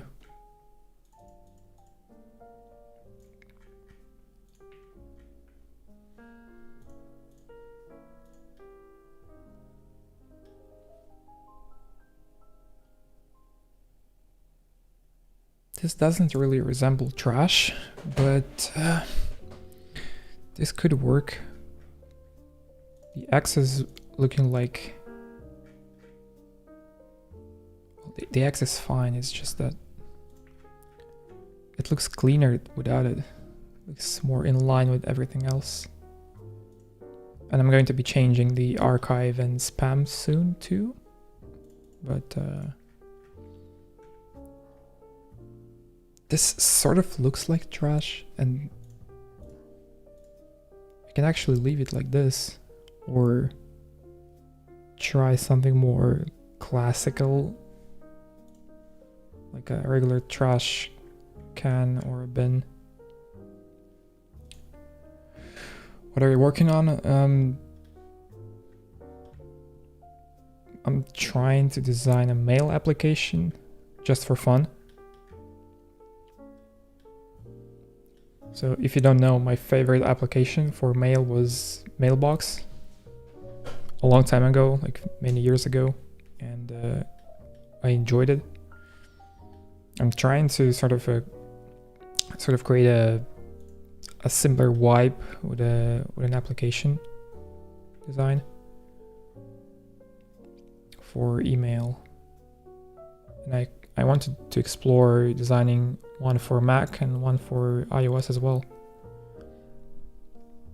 just for fun, because I haven't done stuff like this for fun in a long time. Vertical lines, yeah, but again, this is also something I'll be hesitant about, because it'll make it look more dirty, if you know what I mean.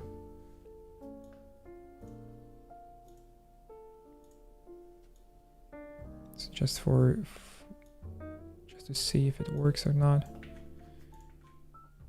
It does work, but it's a heavy icon. It's a visually heavy icon now because of the lines. Like it's just fine.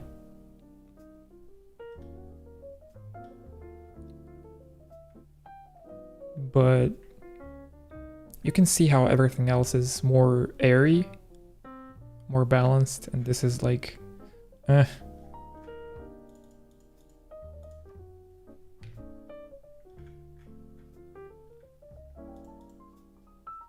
feel like there's nothing wrong with going like with the icon like this,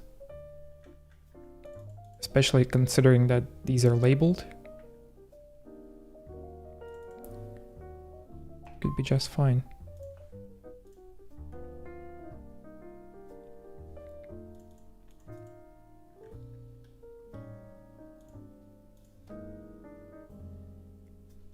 You're still alive. Nice. Hey, Toyd. Toyd. Sorry for mispronunciation. Welcome to the stream. Thank you for coming.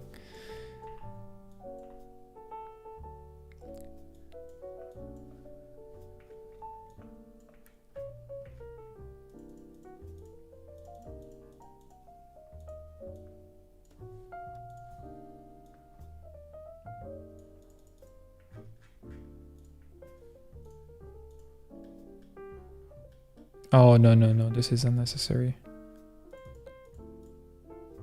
Or...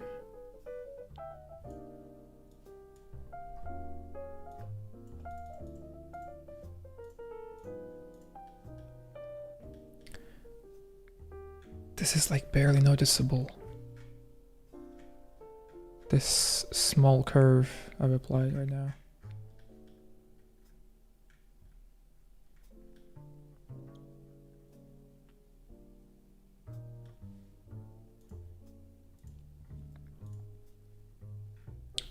I don't know why I care about those little details that you won't be able to see. Even on a retina display, you will probably not be able to see this small curve, and you will not be able to see these rounded details like these, but I still care about them.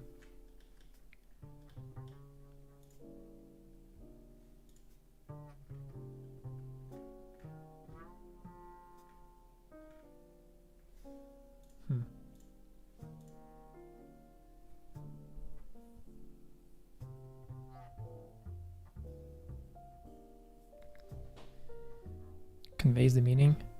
Yeah, I feel like this is just... This works. This sort of resembles a trash can. Not entirely, but it's alright. It can work. For spam, what do we usually use for spam?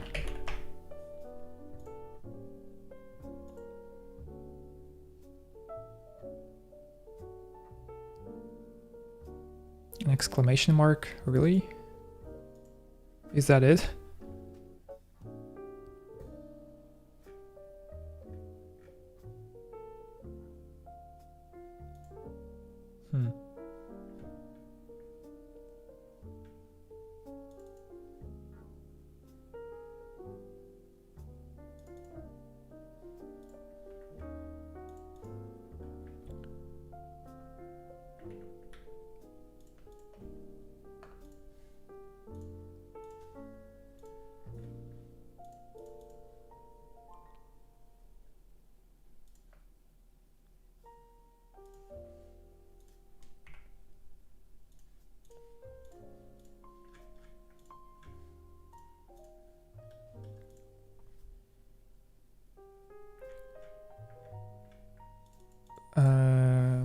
You know what? Weirdly, this also looks fine to me.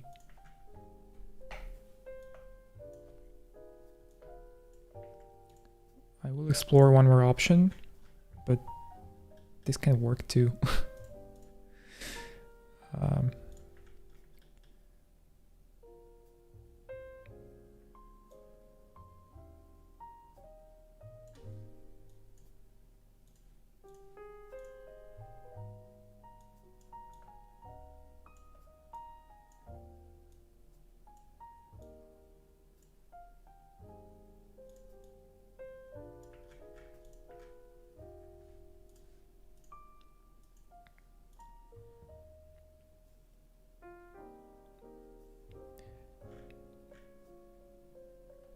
This one is okay as well.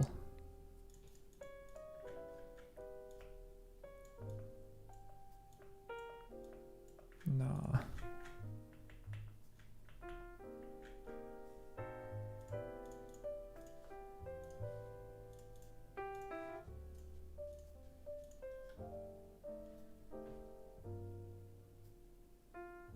You know, I kind of dig this one.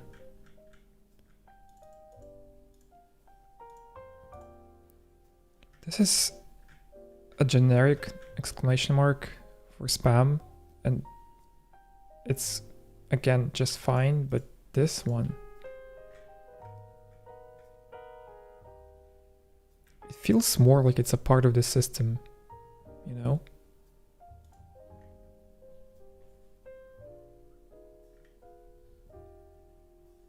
I'll use just this one for now. If needed, I will change it. I like it. Archive.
What if I do this?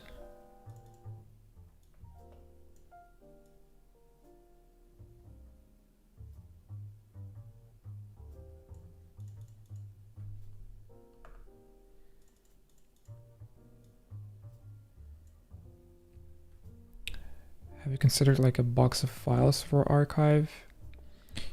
Yeah, but this is also something that will probably resemble this one too much. And I don't want that. I want something unique for each one. So perhaps like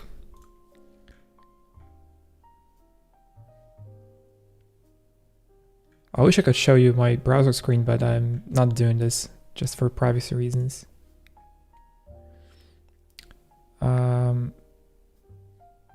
I could do like a cabinet, but this is not really reminiscent of like archive.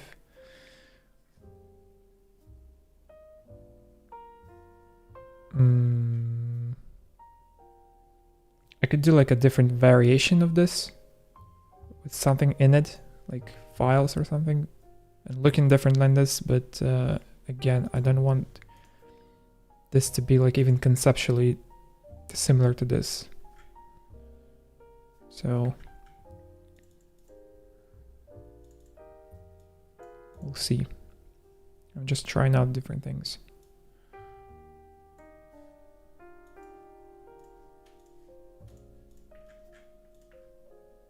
Nope, this doesn't work.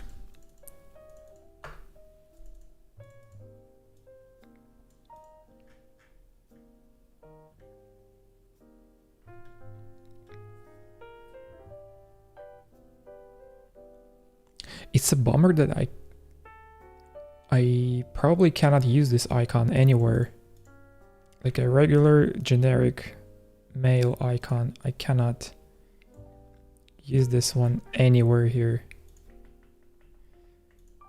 It doesn't fit. It doesn't resemble anything from this sidebar.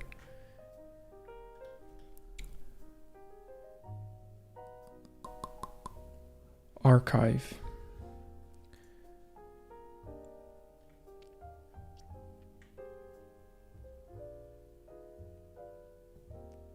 This is actually clever, having an arrow down for inbox and arrow up for sent mails. Interesting.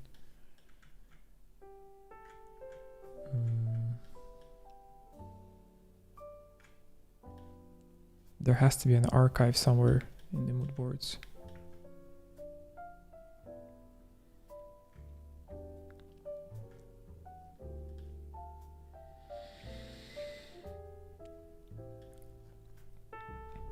Yeah, something like this. This could work.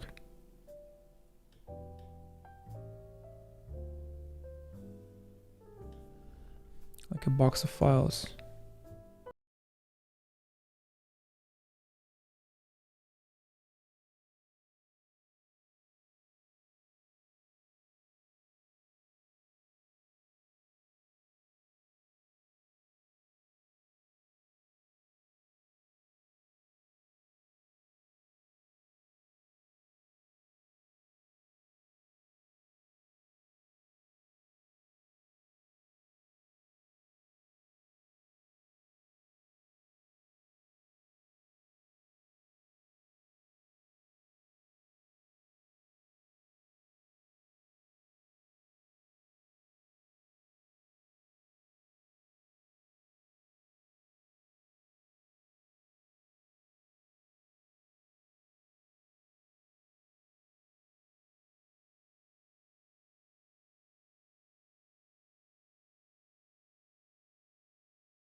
This kind of looks like trash right now.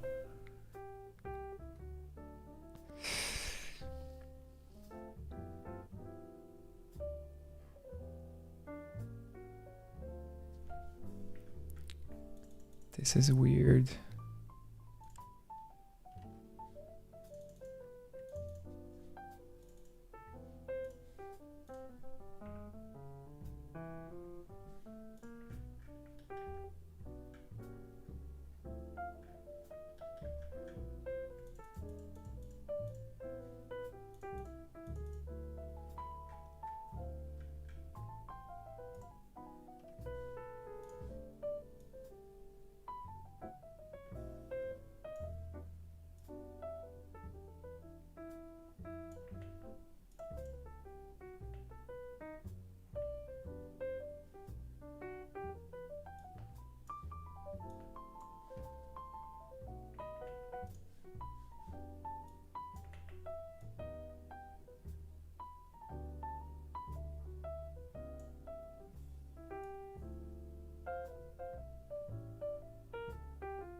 Like the icons. Thank you. Thank you, thank you.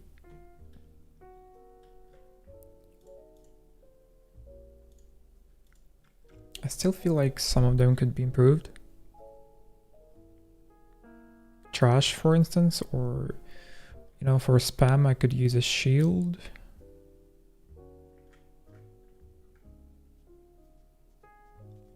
I could use a shield.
Let's say this email app offers advanced spam protection.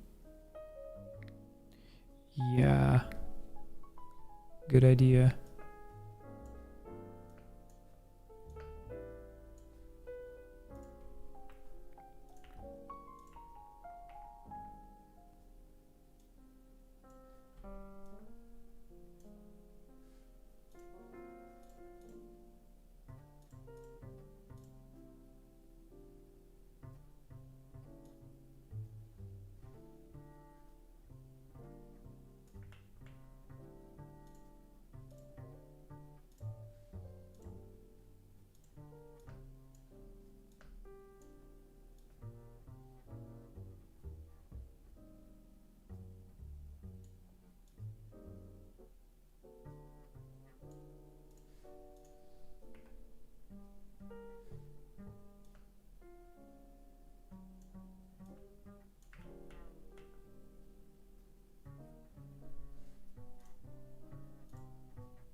The reference.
I've never seen people create icons directly in Figma, usually Illustrator.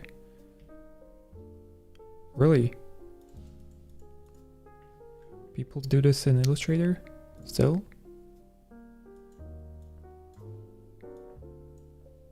That's quite interesting.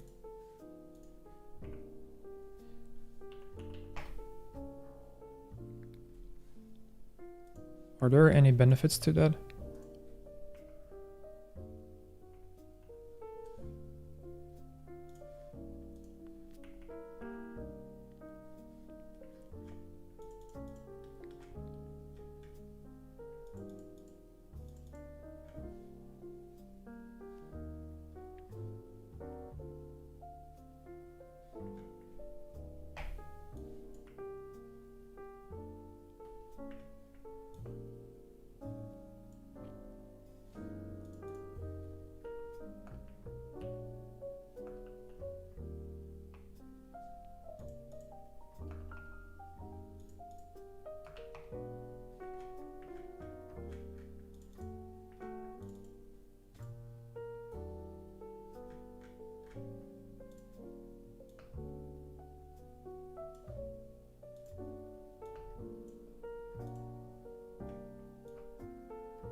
Do you have experience in Illustrator?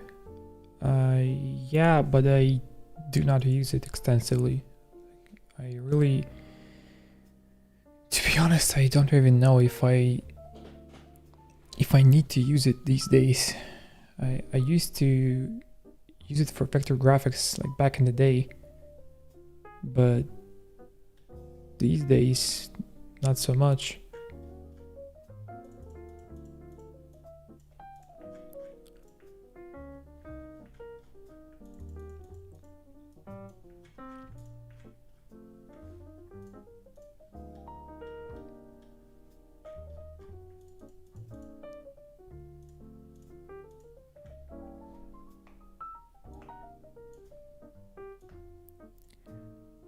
Use grid pattern, outgo the rounded edges, down clean. Thank you.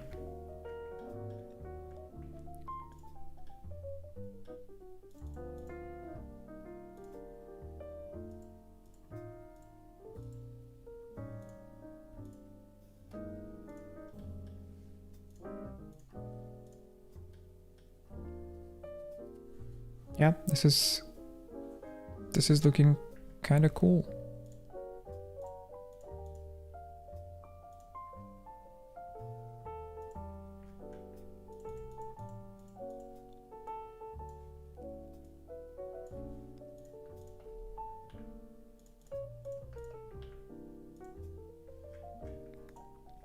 So would you rather go with this one or the previous one? Because this also kind of works for spam. This is a cleaner version of like a very straightforward, like a nope.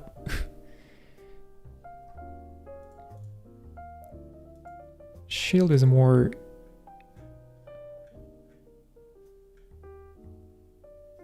it's probably associated with spam a bit more. So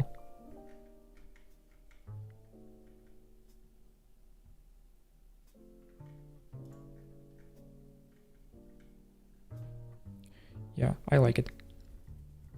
I'll probably go with this one. Settings, I'll think about it. I might actually change it soon to something else.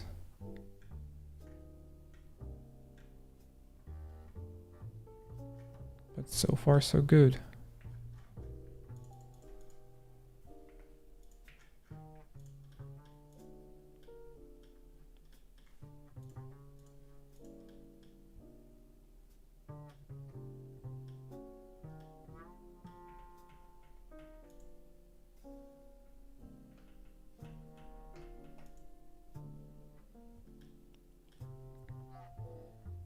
above the email, so the add filter options or so. Yeah, I will certainly do that, like a toolbar or something over here and here. I actually have a feeling that I might continue on this maybe tomorrow or later today, but right now I'm feeling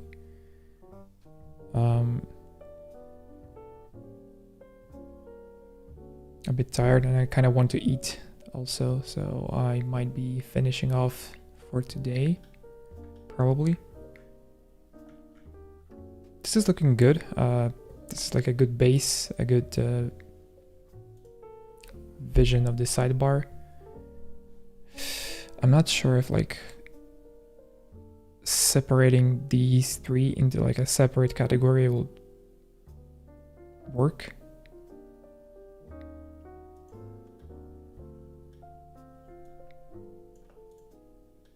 But also, why not? Because this looks like a... I don't know. Too confined. Looks like a mess. This is, you know, giving it more space, giving it more air, and this is a bit more balanced in my opinion. I could experiment more on the... on adding some sort of a separator between them. I've tried to, like a full width one, and didn't work. I didn't like it.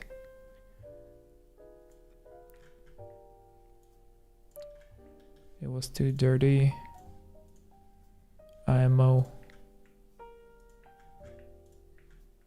I don't like it. And then I've tried this one too. Sort of. This is better, but I still don't like it because of the lines over here. Like, the more lines you have in the UI, the more it looks kind of...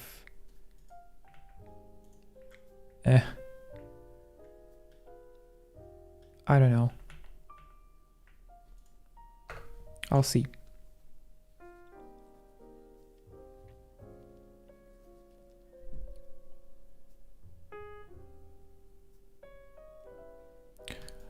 Okay.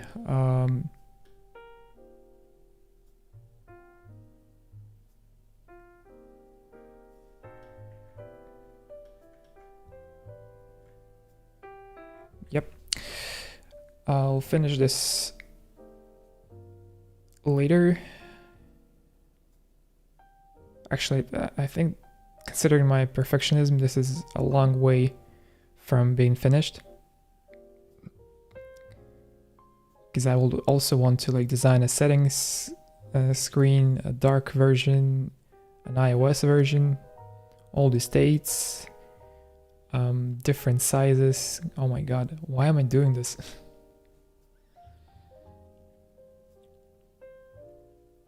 But what if someone notices and says like, hey, let's build it.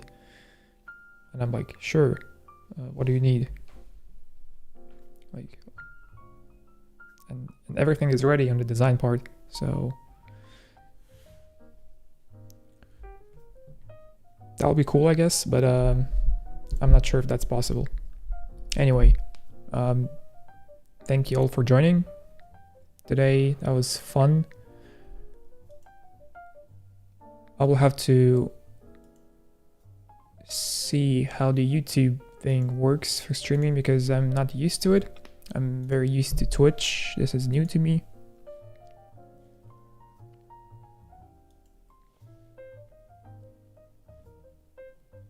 I'll be honest, I'm not very comfortable still, like streaming again, and especially speaking English. English is not my first language, and sometimes I'm just struggling finding the right word to be able to describe something.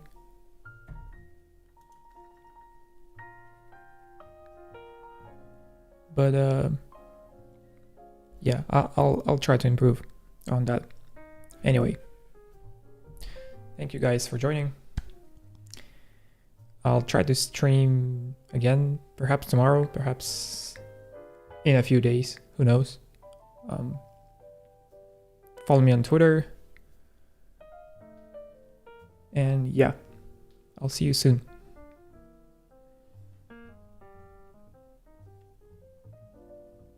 Learning and practicing. Well done. Thank you. Your accent is not Russian at all, by the way. I can still hear some, notes of Russian accent. I don't like it particularly, but nothing else I can do. To get rid of it, I would have to live in America or in the UK, whatever. Somewhere else, but not here. Not somewhere where I have to use Russian a lot. Yeah. Anyway. See you guys. Bye bye.